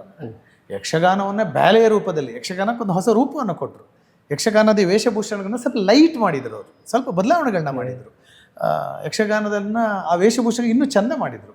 ಶಿವರಾಮ್ ಕಾರಂತರಾದ್ದರಿಂದ ಅವರು ಆ ಬದಲಾವಣೆ ಮಾಡಿ ದಕ್ಕಿಸಿಕೊಳ್ಳುವಂಥ ಸಾಮರ್ಥ್ಯ ಇತ್ತು ಅವರಿಗೆ. ಈ ಸಂಪ್ರದಾಯವಾದಿಗಳ ಸ್ವಲ್ಪ ಅಪಸ್ವರ ಇತ್ತಂತೆ, ನಂಗೆ ಗೊತ್ತಿಲ್ಲ, ನಾನು ಕೇಳಿದ್ದು. ಆದರೂ ಆ ಕಾಲದಲ್ಲೂ ಯಕ್ಷಗಾನಕ್ಕೆ ಒಂದು ಬದಲಾವಣೆ ಅಂತಂದು ಯಕ್ಷಗಾನವನ್ನು ಬ್ಯಾಲೆ ಸ್ವರೂಪದಲ್ಲಿ ಮಾಡಿ ಅದನ್ನು ವಿಶ್ವಮಟ್ಟದಲ್ಲಿ ತೆಗೆದುಕೊಂಡು, ಅಂದರೆ ಈ ಪ್ರಪಂಚದ ರಂಗಭೂಮಿ ಏನಿದೆ ಅದರಲ್ಲಿ ಯಕ್ಷಗಾನ ಇರಬೇಕು ಅನ್ನುವಂಥ ದೂರಗಾಮಿ ಚಿಂತನೆ, ಆ ಥಾಟ್ ಪ್ರೊಸೆಸ್ಸು, ಅದು ಶಿವರಾಮ್ ಕಾರಂತರಿಗೆ ಮಾತ್ರ ಅದನ್ನೆಲ್ಲ ಚಿಂತಿಸ್ಲಿಕ್ಕೆ ಸಾಧ್ಯ ಇದೆ. ಅದನ್ನು ಆ ಕಾಲದಲ್ಲಿ ಮಾಡಿದರು. ಆ ಕಾಲದಲ್ಲೇ ಅಮೇರಿಕದಿಂದ ಮಾರ್ಥಾ ಅಂತ ಬಂದಿದ್ದರು, ಬಂದು ಯಕ್ಷಗಾನದಲ್ಲಿ ಆ ಕಾಲದಲ್ಲಿ ಡಾಕ್ಟರೇಟ್ ಆಗಿತ್ತು. ಅವ್ರು ಬಂದದ್ದು ಶಿವರಾಮ್ ಕಾರಂತರ ಹತ್ರ ಅವರು ಬಂದಿದ್ದರು. ಆಮೇಲೆ ಹಿರಡ್ಕ ಗೋಪಾಲ್ ರಾಯರವ್ರಿಗೆ ಯಕ್ಷಗಾನದ ಬಗ್ಗೆ ಗೈಡ್ ಮಾಡ್ತಾರೆ. ಆ ಕಾಲದಲ್ಲೇ ಯಕ್ಷಗಾನದ ಡಾಕ್ಟರೇಟ್ ಒಬ್ಬ ವಿದೇಶಿಯರ ಹತ್ರ ಮಾಡಿಸಿದ್ರು. ಆ ಕಾಲದಲ್ಲೇ ಅಮೇರಿಕದಲ್ಲಿ ಹೋಗಿ ಯಕ್ಷಗಾನ ಪ್ರದರ್ಶನಗಳಾಗಿತ್ತು. ಅದಾದಮೇಲೆ ತುಂಬ ಯಕ್ಷಗಾನ ತಂಡಗಳು ವಿದೇಶಗಳಲ್ಲಿ ಹೋಗಿ ಯಕ್ಷಗಾನ ಪ್ರದರ್ಶನಗಳನ್ನು ನೀಡಿದ್ದು. ಇತ್ತೀಚೆಗಂತೂ ಪಟ್ಲರದ್ದು ಪ್ರಯತ್ನಗಳನ್ನು ನಾವು ಹೇಳಲೇಬೇಕು, ನೆನಪಿಸ್ಕೊಳ್ಳಬೇಕು. ಪಟ್ಲ ಸತೀಶ್ ಶೆಟ್ಟರು 1 ತಿಂಗಳು ಹೋಗಿ ಇಡೀ ಅಮೆರಿಕದಲ್ಲಿ ಯಕ್ಷಗಾನ, ಕಳೆದ ವರ್ಷ ಇಡೀ ಯುರೋಪಿನ ಪ್ರತಿ ದೇಶದಲ್ಲಿ ಯಕ್ಷಗಾನ. ಅಂದರೆ ಯಕ್ಷಗಾನವನ್ನು ವಿಶ್ವ ರಂಗಭೂಮಿ ಮಂಚದಲ್ಲಿ ಯಕ್ಷಗಾನವನ್ನು ಪ್ರತಿಷ್ಠಾಪಿಸುವಂಥ ಪ್ರಯತ್ನಗಳು ದೊಡ್ಡ ಮಟ್ಟದಲ್ಲಿ ಈ ಥರ ಎಲ್ಲ ಆಗಿದೆ. ಹಾಗೆ ಈಗ ರವಿ ಬಸ್ರೂರವರು ಯಕ್ಷಗಾನವನ್ನು ಬೆಳ್ಳಿತೆರೆಯ ಮೇಲೆ ತರುವಂಥ ಪ್ರಯತ್ನವನ್ನು ಮಾಡ್ತಿದ್ದಾರೆ. ನಾನು ಅದರದ್ದು ಯಾವುದೋ ಪ್ರಿವ್ಯೂ ಅಥವಾ ಯಾವುದನ್ನು ನೋಡಿಲ್ಲ, ನಾನು ಟೀಸರನ್ನು ನೋಡಿದ್ದೇನೆ. ನಮ್ಮ ಕುಂದಾಪುರ ಕನ್ನಡ ಹಬ್ಬದಲ್ಲೇ ಆ ಟೀಸರನ್ನು ನಾವು ರಿಲೀಸ್ ಮಾಡಿದ್ವಿ, ಇವರು ರವಿ ಬಸ್ರೂರವರು. ಆದರೆ ನನ್ನ ಹತ್ರ ಕೇಳಿದರೆ ಅದು ಖಂಡಿತ ಒಂದು ಉತ್ತಮ ಪ್ರಯತ್ನ. ಯಾಕಂತ ಹೇಳಿದರೆ ವೆನ್ ಟೆಕ್ನಾಲಜಿ ಚೇಂಜಸ್, ತಾಂತ್ರಿಕವಾಗಿ ಪ್ರಪಂಚ ಬದಲಾವಣೆ ಆಗ್ತಾ ಇದೆ. ಆಮೇಲೆ ಈ ಪ್ರೇಕ್ಷಕ ಸಂದೋಹ ಅದು ಸಹ ಬದಲಾವಣೆ ಆಗ್ತಾ ಇದೆ. ಅಂತಹ ಕಾಲಘಟ್ಟದಲ್ಲಿ ಇಂತಹ ಒಂದು ಪ್ರಯತ್ನದ ಮೂಲಕ ಯಕ್ಷಗಾನವನ್ನು ಇನ್ನಷ್ಟು ಜನರಿಗೆ ನಾವು ತಲುಪಿಸುವಂಥ ಪ್ರಯತ್ನ ಇದ್ರ ಮೂಲಕ ಆಗುವುದೇ ಆದರೆ ಯಾಕೆ ಆಗಬಾರ್ದು? ಮತ್ತೊಂದು ಹೇಳ್ತೇನೆ, ನಾವು ಯಕ್ಷಗಾನದ ಸುಸ್ಥಿರತೆ ಅಂತ ಹೇಳಿಕೊಂಡು ಅದನ್ನು ಬರೀ 3 ಜಿಲ್ಲೆಗೆ ನೀವು ಸೀಮಿತ ಮಾಡಿಕೊಂಡ್ರೆ ಆಗೋದಿಲ್ಲ. ವ್ಯಾಪ್ತಿ ವಿಸ್ತರಣೆ ಆಗಬೇಕು. ಯಕ್ಷಗಾನದ ವ್ಯಾಪ್ತಿ ವಿಸ್ತರಣೆ ಆಗಬೇಕು. ಯಕ್ಷಗಾನದ ವ್ಯಾಪ್ತಿ ವಿಸ್ತರಣೆಯ ಆ ಚಿಂತನ ಪ್ರಯತ್ನಗಳಲ್ಲಿ ಇದು ಸಹ ಒಂದು ಎನ್ನುವಂಥದ್ದು ನನ್ನ ಭಾವನೆ. ಆದ್ದರಿಂದ ಬಹುಶಃ ಬೆಳ್ಳಿತೆರೆಗೆ ನಾನು ಸ್ವಲ್ಪ ದಿನದಲ್ಲಿ ಬರ್ತದಂತೆ, ಬರಲಿ. ಸೊ ಚಂದ್ರಹಾಸ ಅನ್ನುವಂಥ ಒಂದು ಯಕ್ಷಗಾನವನ್ನು ರವಿ ಬಸ್ರೂರವರು ಮಾಡಿದ್ದಾರಂತೆ. ಎಲ್ಲ ನನ್ನ ಅತ್ಯಂತ ಹತ್ತಿರದ ಕಲಾವಿದರುಗಳೆಲ್ಲ ಅದರಲ್ಲಿ ಅಭಿನಯಿಸಿದ್ದಾರೆ. ಅದರಲ್ಲಿ ನಾಯಕ ನಟನಾಗಿ ನನ್ನ ಅತ್ಯಂತ ಸನಿಹದ ಸ್ನೇಹಿತ ಶಿಥಿಲ್ ಶೆಟ್ಟಿ ಇದ್ದಾನೆ. ಹಾಗೆ ದುಷ್ಟಬುದ್ಧಿಯಾಗಿ ನಮ್ಮ ಪ್ರಸನ್ನ ಶೆಟ್ಟಿಗಾರ್, ನಮ್ಮ ಯಕ್ಷಗಾನದ ಬಡಗಿನ ಭರವಸೆಯವರು, ನಮ್ಮ ಮಂದರ್ತಿಯವರು ಅವರಿದ್ದಾರೆ. ಸೊ ಇವರೆಲ್ಲ ನನಗೆ ಅತ್ಯಂತ ಹತ್ತಿರದವರು. ಜನ್ಸಾಲೆಯವರು ಅದ್ಭುತವಾಗಿ ಹಾಡಿದ್ದಾರೆ. ಅವ್ರು ಹಾಡಿದ ಒಂದು ಪದ್ಯವನ್ನು ಕೇಳಿದ್ದೇನೆ ನಾನು ಒಂದಿನ ರವಿ ಬಸ್ರೂರವರ ಸ್ಟುಡಿಯೋದಲ್ಲಿ. ಬಹುಶಃ ರವಿ ಬಸ್ರು ಅವರ ಜನ್ಸಾಲೆಯವರ ಪದ್ಯ, ಅದರ ಜೊತೆ ರವಿ ಬಸ್ರೂರವರ ಸ್ವಲ್ಪ ಇಫೆಕ್ಟ್ ಅದಕ್ಕೆ ಕೊಟ್ಟಿದ್ದಾರೆ. ಅದರರ್ಥ ಯಕ್ಷಗಾನ ಭಾಗವತಿಕೆ ಉಳಿದಿದೆ. ಅದರಲ್ಲಿ ನಾವು ಕೇಳಿದರೆ ಯಕ್ಷಗಾನದ ಒಂದು ಹಿಮ್ಮೇಳ ಎಷ್ಟು ಅದ್ಭುತ ಅನಿಸಿಬಿಡ್ತದೆ. ಅದನ್ನೆಲ್ಲ ನಾನು ಇನ್ನೂ ಯಕ್ಷಗಾನ ಮೂವಿಯನ್ನೇ ನಾನು ನೋಡಿಲ್ಲ. ನೋಡುವ, ಬರಲಿ, ಅದು ಪ್ರಯತ್ನಗಳಾಗಲಿ. ನಾವು ಪ್ರಯತ್ನಗಳಿಗೆ ನಾವು ತೆರೆದುಕೊಳ್ಳದೆ ಇದ್ದರೆ ನಾವು ನಿಂತಲ್ಲೇ ಇರ್ತೇವೆ. ಯಾವ ಕಲೆಯು ನಿಂತ ನೀರಾಗಬಾರದು. ಯಕ್ಷಗಾನವೂ ಸಹ ನೀವು 1930 ದಶಕದಲ್ಲ ವಿಡಿಯೋ ನೋಡಿದರೆ ಆ ಯಕ್ಷಗಾನಕ್ಕೆ ಈ ಯಕ್ಷಗಾನಕ್ಕೆ ತುಂಬ ಬದಲಾವಣೆ ಆಗಿದೆ. ಆದ್ದರಿಂದ ಇವತ್ತು ಯಕ್ಷಗಾನ ಯೂಟ್ಯೂಬ್ಗಳಲ್ಲಿದೆ, ಯಕ್ಷಗಾನ ಲೈವ್ ಹೋಗ್ತಾ ಇದೆ, ಯಕ್ಷಗಾನ ಅಂತಾರಾಷ್ಟ್ರೀಯವಾಗಿ ಹೋಗ್ತಾ ಇದೆ. ಇಡೀ ರಾತ್ರಿ ಅಹೋರಾತ್ರಿ ನಡೆಯುತ್ತಿದ್ದಂತಹ ಬೆಳಕಿನ ಸೇವೆ ಇವತ್ತು ಕಾಲಮಿತಿಗೆ ಬಂದಿದೆ. 2 ಗಂಟೆ 3 ಗಂಟೆಯಲ್ಲಿ ನಾವು ದೇವಿ ಮಹಾತ್ಮೆಯನ್ನು ಮುಗಿಸ್ತಾ ಇದ್ದೀವಿ. ಮೊದಲು ಒಂದು ದೇವಿ ಮಹಾತ್ಮೆಯನ್ನು 7 ದಿನ ಎಲ್ಲ ಮಾಡ್ತಾ ಇದ್ರಂತೆ. 1 ದಿನ ಅಲ್ಲ, 7 ದಿನ ದೇವಿ ಮಹಾತ್ಮೆ ಮಾಡಿದ್ದಿದೆಯಂತೆ. ಇಡೀ ಕುರುಕ್ಷೇತ್ರವನ್ನು 18 ದಿನದ ಆಟ ಆಗಿತ್ತಂತೆ ಕಾರ್ಕಳದಲ್ಲಿ. ವೀರಭದ್ರ ನಾಯಕರ ಕೊಲ್ಲೂರು ಮೇಳ ಇದ್ದ ಕಾಲದಲ್ಲಿ ಅಂತ ನೆನಪು ನನಗೆ. ಮಾರ್ಗೋಳಿ ಗೋವಿಂದಚಾರಗಾರರು ಇದ್ರಂತೆ. 18 ದಿನ ಪ್ರತಿದಿನ ಇದು ಯಾವುದನ್ನು ಮಹಾಭಾರತ ಒಂದೊಂದು 18 ದಿನದ ಯುದ್ಧವನ್ನು 18 ದಿನದ ಪ್ರದರ್ಶನ ಮಾಡಿದ್ರಂತೆ. ಇವತ್ತು ಇಡೀ ಮಹಾಭಾರತನೇ ಬೇಕಾದ್ರೆ 4-5 ಗಂಟೆಯಲ್ಲಿ ಮುಗಿಸ್ತಾರೆ. ಆದ್ದರಿಂದ ಈ ಥರ ಬದಲಾವಣೆಗಳಾದ ಹಾಗೆ ಬೆಳ್ಳಿತೆರೆಯ ಮೇಲೆ ನಮ್ಮ ಯಕ್ಷಗಾನವನ್ನು ಯಾಕೆ ನೋಡಬಾರ್ದು? ಬಾಹುಬಲಿ ಥರವೋ ಅಥವಾ ಯಾವುದೋ ಒಂದು ದೊಡ್ಡ ಹಿಟ್ಟಾಗಿ ಅದು ಅಂತಾರಾಷ್ಟ್ರೀಯ ಮಟ್ಟದಲ್ಲಿ ಯಕ್ಷಗಾನದ ಬಗ್ಗೆ ಒಂದಿಷ್ಟು ಕುತೂಹಲವನ್ನು, ಯಕ್ಷಗಾನಕ್ಕೆ ಒಂದಿಷ್ಟು ಹೊಸ ಪ್ರೇಕ್ಷಕರನ್ನು ಅದು ತರುವುದೇ ಆದಲ್ಲಿ, ಯಕ್ಷಗಾನಕ್ಕೆ ಒಂದಿಷ್ಟು ಹೊಸ ಸಂಘಟಕರನ್ನು ಅದು ಒಗ್ಗೂಡಿಸುವುದಾದಲ್ಲಿ ಈ ಪ್ರಯತ್ನವನ್ನು ಬೆಂಬಲಿಸು. ಕೆಲವು ಸಲ ಸ್ವಲ್ಪ ನಾವು ಈ ನಮ್ಮ ಟ್ರೆಡಿಷ್ನಲ್ ಥಿಂಕಿಂಗ್ ಅಂತ ಏನು ಹೇಳ್ತೇವೆ, ಸ್ವಲ್ಪ ಅದರ ಆಚೆ ಸಹ ಕೆಲವು ಪ್ರಯತ್ನಗಳನ್ನು ನಾವು ಮುಕ್ತ ಮನಸ್ಸಿನಿಂದ ನಾವು ಸ್ವಾಗತಿಸಬೇಕು. ಪ್ರಯತ್ನದ ಅದು ಫಲ ಏನಿದೆ ಅದನ್ನು ಮುಂದೆ ನೋಡು. ಎಸ್, ರವಿ ಬಸ್ರೂರಿಗೆ ಈ ಮುಖಾಂತರ ಹೇಳೋದಿಷ್ಟೇ, ಪ್ರತಿಫಲ ಬಯಸದ ನಿಮ್ಮ ಈ ಒಂದು ಪರಿಶ್ರಮ ದೊಡ್ಡ ಮಟ್ಟದ ಹಿಟ್ಟಾಗಲಿ, ನಮ್ಮ ಕಲೆ ವಿಶ್ವದಾದ್ಯಂತ ಪಸರಿಸಲಿ ಅಂತ ಹೇಳ್ತಾ, ಸಾಂಸ್ಕೃತಿಕ ಲೋಕಕ್ಕೆ ಬಂದರೆ ಪ್ರತಿಯೊಂದು ಕಾರ್ಯಕ್ರಮ ಆದರೂ ಅದು ಊರಲ್ಲಾಗಲಿ ಬೆಂಗಳೂರಲ್ಲಾಗಲಿ ಅಥವಾ ಎಲ್ಲೇ ಆಗಲಿ ಅಲ್ಲಿ ವೇದಿಕೆ ಮೇಲೆ ಅಥವಾ ವೇದಿಕೆ ಹಿಂದ್ಗಡೆ ದೀಪಣ್ಣ ಇದ್ದೇ ಇರ್ತಾರೆ. ಸಾಮಾನ್ಯವಾಗಿ ನಾವು ನೋಡಿರೋದು ಸಾಂಸ್ಕೃತಿಕ ಲೋಕದಲ್ಲಿ ಹೊಸತನ, ನವೀನತೆಯನ್ನು ನೀವು ಯಾವಾಗಲೂ ತರ್ತೀರಿ. ಈ ಸಾಂಸ್ಕೃತಿಕ ಲೋಕ ಮತ್ತು ಈ ಸಂಸ್ಕೃತಿಯ ಸಂಘಟಕ ಹೇಗಿರಬೇಕು ಅನ್ನೋದು ನನ್ನ ಪ್ರಶ್ನೆ ದೀಪಣ್ಣ. ಬಹುಶಃ ನೀವು ಹೇಳದಷ್ಟು ದೊಡ್ಡ ಸಂಘಟಕನೋ ಅಥವಾ ಸಾಂಸ್ಕೃತಿಕ ಲೋಕದಲ್ಲಿ ಅಷ್ಟು ದೊಡ್ಡ ಸಾಧನೆಯನ್ನು ಮಾಡಿದವ ನಾನು ಖಂಡಿತ ಅಲ್ಲ. ಬಟ್ ಒಂದಿಷ್ಟು ಈ ಸಂಘಟನೆಯಲ್ಲಿ ನಾನು ತೊಡಗಿಸಿಕೊಂಡಿದ್ದೇನೆ. ಅದಕ್ಕೂ ಸಹ ಪ್ಲ್ಯಾಟ್ಫಾರ್ಮ್ ಅಂತ ನನಗೆ ಕೊಟ್ಟಿದ್ದು ಬೆಂಗಳೂರು ಬಂಡ್ ಸಂಘ. ಓಕೆ, ನಾವು ಯುವ ವಿಭಾಗದಲ್ಲಿದ್ದಾಗ ರಾಷ್ಟ್ರೀಯ ಮತ್ತು ಅಂತಾರಾಷ್ಟ್ರೀಯ ಮಟ್ಟದ ಯೂತ್ ಫೆಸ್ಟಿವಲನ್ನೆಲ್ಲ ಇಲ್ಲಿ ಮಾಡ್ತಾಯಿದ್ವಿ. ಅದಾದ ಮೇಲೆ ನಾವು ಸಮಾಗಮ ಅಂತ ಒಂದು ಕಾರ್ಯಕ್ರಮವನ್ನು ಮಾಡ್ತೇವೆ, ಕಡಲ ತಡಿಯ ಸಮಾಗಮ. ಬೈಂದೂರು ಟು ಬದಿಯಡ್ಕ ಅಂತ ಒಂದು ಟ್ಯಾಗ್ಲೈನಲ್ಲಿ ಆಯಿತು. ಬಹುಶಃ ಬೆಂಗಳೂರಿನಲ್ಲಿ ಆ ಕಾಲದ ಅದು ಅತಿ ದೊಡ್ಡ ಹಿಟ್ 2016ನೇ ಇಸ್ವಿಯಲ್ಲಿ ಆಯ್ತು. ಅಂದರೆ ಬೈಂದೂರಿನಿಂದ ಹಿಡಿದು ಬದಿಯಡ್ಕದವರೆಗಿನ ನಮ್ಮ ಅಷ್ಟು ಆರಾಧನೆ ಮತ್ತು ಆಚರಣೆಗಳೇನಿದೆ ಅದನ್ನು ಮೂಲ ಸ್ವರೂಪದಲ್ಲಿ ಬೆಂಗಳೂರಿನಲ್ಲಿ ತೋರಿಸಲಿ. 2 ದಿನಗಳ ಕಾರ್ಯಕ್ರಮ. ಅಲ್ಲಿ ಬಹುಶಃ ಪ್ರಪ್ರಥಮ ಬಾರಿಗೆ ನೀವು ಅದು ಇದು ಅಂತ ಹೇಳಲಿಕ್ಕೆ ಇಲ್ಲ, ಎಲ್ಲವುದನ್ನು ತಂದ್ವಿ ನಾವು. ಎಲ್ಲವುದನ್ನು ತಂದ್ವಿ. ಅದಕ್ಕೊಂದು ದೊಡ್ಡ ಟೀಮ್ ಕೆಲಸ ಮಾಡಿತ್ತು. ಸೊ ಅಲ್ಲಿಂದ ಬಹುಶಃ ಸ್ವಲ್ಪ ಈ ಸಾಂಸ್ಕೃತಿಕ ಲೋಕದಲ್ಲಿ ಈ ದೀಪಕ್ ಅಂತ ಒಬ್ಬ ಇದ್ದ ನನಗೆ ಗೊತ್ತಾಯ್ತು ಅಷ್ಟೇ. ಅದಾದಮೇಲೆ ಮತ್ತೆ ಬೆಂಗಳೂರಿನಲ್ಲಿ ಆದಂಥ ಕಾರ್ಯಕ್ರಮಗಳಲ್ಲಿ ನನ್ನನ್ನು ತೊಡಗಿಸಿಕೊಳ್ತಾ ಇದ್ದೆ ಅಷ್ಟೇ. ಹಾಗೆ ಎಷ್ಟೊಂದು ಸಂಘಟನೆಯವ್ರಿಗೆ ನಾನು ರೆಣಿಯಾಗಿರಬೇಕು, ಅವರು ನನ್ನನ್ನು ಕರೀತಾ ಇದ್ದರು ಬನ್ನಿ ಒಟ್ಟಿಗೆ ಅಂತ ಅಷ್ಟೆ. ಮತ್ತು ಒಬ್ಬ ಸಂಘಟಕ ಹೇಗಿರಬೇಕು ಅಂತ, ಸಂಘಟಕ ಏನು ಮಾಡಬೇಕು, ಫಸ್ಟ್ ಅವನು ಒಗ್ಗೂಡಿಸಬೇಕು ಎಲ್ಲರನ್ನು, ಆಮೇಲೆ ಸ್ವಲ್ಪ ಭಿನ್ನವಾಗಿ ಚಿಂತಿಸಬೇಕು, ಆಮೇಲೆ ಈ ಒಗ್ಗೂಡಿಸಿದವರ ಜೊತೆ ಈ ಚಿಂತನೆಗಳನ್ನು ಮೇಳೈಸಿಕೊಂಡು ಎಲ್ಲರನ್ನು ಮುನ್ನಡೆಸಬೇಕು ಅಷ್ಟೇ. ಮತ್ತೇನೂ ಇಲ್ಲ ಸಂಘಟಕ ಅಂದರೆ. ಫಸ್ಟ್ ಒಗ್ಗೂಡಿಸಬೇಕು, ಆಮೇಲೆ ಚಿಂತಿಸಬೇಕು, ಮುನ್ನಡೆಸಬೇಕು, ಅಷ್ಟೇ ಒಬ್ಬ ಸಂಘಟಕ ಮಾಡಬೇಕಾಗಿತ್ತು. ಆದರೆ ಒಂದೇನು ಅಂತ ಹೇಳಿದರೆ, ಈ ಒಂದು ಫ್ರೇಮ್ ಅಂತ ಇರ್ತದೆ, ಒಂದು ಕಾರ್ಯಕ್ರಮ ಅಂದರೆ ಹೀಗಾಗ್ತದೆ ಅಂತ. ಆದರೆ ನೀವು ಯಾವಾಗೂ ಫ್ರೇಮಿಂದ ಹೊರಗಡೆ ಹೋಗಿ ಥಿಂಕ್ ಮಾಡಿದಾಗ ಮಾತ್ರ ನಿಮ್ಮ ಕಾರ್ಯಕ್ರಮ ವಿಶೇಷವಾಗಿ ಬರ್ತದೆ. ಈ ಸಿದ್ಧ ಚೌಕಟ್ಟು ಅಂತ ಇರ್ತದೆ. ಸೊ ಅಲ್ಲೇ ನೀವು ಚಿಂತಿಸಿದರೆ ನೀವು ಅಲ್ಲೇ ಉಳಿದು ಹೋಗ್ತೀರಿ. ಆದ್ದರಿಂದ ಹೌ ಯು ಥಿಂಕ್ ಡಿಫರೆಂಟ್ಲಿ ಅನ್ನೋದೇ ಒಬ್ಬ ಸಂಘಟಕನ ಯಶಸ್ಸು ಮತ್ತು ಅದು ಅವನ ಕ್ರಿಯೇಟಿವಿಟಿ ಅಷ್ಟೇ. ಎರಡನೇದಾಗಿ ಸಂಘಟಕನ ಒಳಗೆ ಒಬ್ಬ ನಾಯಕನು ಇರಬೇಕು, ಅವನ 4 ಜನ ಒಪ್ಕೊಳ್ಬೇಕು, ಲೀಡರ್ಶಿಪ್, ಅವನ ಜೊತೆ 4 ಜನ ಬರಬೇಕು. ಯಾಕಂತ ಹೇಳಿದ್ರೆ ನಾವು ಸಂಘಟಕ ಅಂತ ಹೇಳ್ತೇವೆ, ನನ್ನ ಹತ್ರ ಕೇಳಿದ್ರೆ ತಪ್ಪು, ಸಂಘಟನೆ ಅನ್ನೋದು ಮಾತ್ರ ಸರಿ. ಯಾಕಂತ ಹೇಳಿದ್ರೆ ಸಂಘಟನೆಯಿಂದ ಸಂಘಟಕನೇ ಹೊರತು ಸಂಘಟಕರಿಂದ ಸಂಘಟನೆ ಅಲ್ಲ. ಒಂದು ಸಂಘಟನೆ ಅಂತ ಇರ್ತದೆ, ಅಲ್ಲಿ ಇಷ್ಟೊಂದು ಜನ ಕೆಲಸ ಮಾಡ್ತಾರೆ, ಅಲ್ಲಿರೋ ಯಾರು ಮುಂದೆ ಇರ್ತಾರೋ ಅವನೊಬ್ಬ ದೊಡ್ಡ ಸಂಘಟಕನಾಗಿ ಕಾಣಿಸ್ಕೊಳ್ತಾನೆ ಅಷ್ಟೇ. ಹಾಗೆ ಬಹುಶಃ ಈ ಸಂಘಟನೆ ಅಂದಾಗ 2 ಕಾರ್ಯಕ್ರಮವನ್ನು ನಾನು ಅತ್ಯಂತ ಹತ್ತಿರದಿಂದ ಅಬ್ಸರ್ವ್ ಮಾಡ್ತಾ ಇರ್ತೇನೆ. ಒಂದು ಆಳ್ವಾಸ್ ವಿರಾಸತ್. ಆಳ್ವಾಸ್ ವಿರಾಸತ್ತು ಪ್ರಾರಂಭ ಆದಾಗಲೇ ಅದು 1000 ಕಂಬ ಬಸದಿಯ ಒಳಗೆ ನಡೀತಾ ಇದ್ದ ಕಾಲದಲ್ಲೇ ನಾನು ಹೋಗಿದ್ದೆ. ನಾನು ಹೋಗಿ ನೋಡಿದವನು. ಹೌದು, ನನ್ನ ಕಾಲೇಜ್ ದಿನಗಳಿದು, ಆಗಲೇ ನಾನು ಹೋಗಿದ್ದೆ. ಅದಾದಮೇಲೆ ನಮ್ಮ ಅಭಿಮತ ಸಂಭ್ರಮ, ಅಲ್ಲಿ ನಮ್ಮ ವಸಂತ ಗಿಳಿಯರ್ ಮತ್ತು ಪಡುಕರೆ ಉದಯ ಶೆಟ್ಟರದ್ದು ಅವರು ಆ ವೇದಿಕೆಯಲ್ಲಿನ ಶಿಸ್ತು, ಅಲ್ಲಿ ಕೆಲವು ಆ ಫ್ಲೋ ಅಂತ ಏನಿದೆ ಅದನ್ನು ಅವರು ನಿಭಾಯಿಸುವಂಥ ರೀತಿ, ಪ್ರತಿ ವರ್ಷ ಏನೋ ಒಂದು ಹೊಸತನ ತರುವಂಥದ್ದು. ಸೊ ಇಂಥ ಕಾರ್ಯಕ್ರಮಗಳನ್ನ ನಾನು ಹತ್ತಿರದಿಂದ ನೋಡ್ತೇನೆ. ನೋಡುಗರಿಗೂ ಒಂದು ಅನುಭವ ಸಿಗುತ್ತೆ. ಸಣ್ಣ ನಿರೂಪಕನಿಗೆ ಕೂಡ ಏನೋ ಅಲ್ಲಿಂದ ಕದಿಬಹುದು. ಹೌದು, ಖಂಡಿತ. ಆದ್ದರಿಂದ ಈ ಥರ ಕಾರ್ಯಕ್ರಮಗಳನ್ನೆಲ್ಲ ನೋಡಿ ನಾವೇನಾದರೂ ಕಾರ್ಯಕ್ರಮ ಮಾಡುವಾಗ ಅದರಲ್ಲಿ ಏನು ಅಳವಡಿಸಿಕೊಳ್ಳಬಹುದು ಅನ್ನೋದನ್ನು ಸ್ವಲ್ಪ ನಾವು ಆಲೋಚನೆ ಮಾಡ್ತೇವೆ. ಬಟ್ ಒಂದೇನು ಅಂತ ಹೇಳಿದರೆ, copy paste will never work. Copy paste ಮಾಡುವಾಗ ನೀವು ಏನು ಇಂಪ್ರೂವ್ಮೆಂಟ್ ಮಾಡ್ತೀರಿ, ಏನು ನಿಮ್ಮ ಕ್ರಿಯೇಟಿವಿಟಿಯನ್ನು ಅದರಲ್ಲಿ ಆ್ಯಡ್ ಮಾಡ್ತೀರಿ ಅನ್ನೋದರ ಮೇಲೆ ಸಕ್ಸಸ್ಗಳನ್ನು ಕೊಡ್ತೇವೆ. ಇನ್ನೊಂದೇನೆಂದರೆ, ಸಂಘಟಕರು ಕೆಲವು ಸಲ ರಿಸ್ಕ್ಗಳನ್ನು ತೆಗೆದುಕೊಳ್ಬೇಕಾಗ್ತದೆ.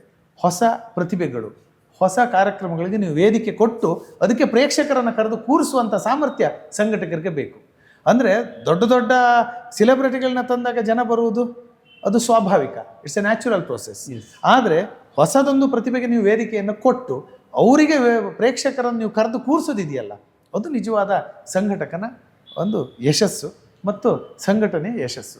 ಅದು ಬಿಟ್ಟರೆ ಮತ್ತೆ ಸಂಘಟಕರಾಗಿ ಅಂದರೆ ಅಂಥದ್ದು ದೊಡ್ಡದಿಲ್ಲ. Go with the flow, think differently.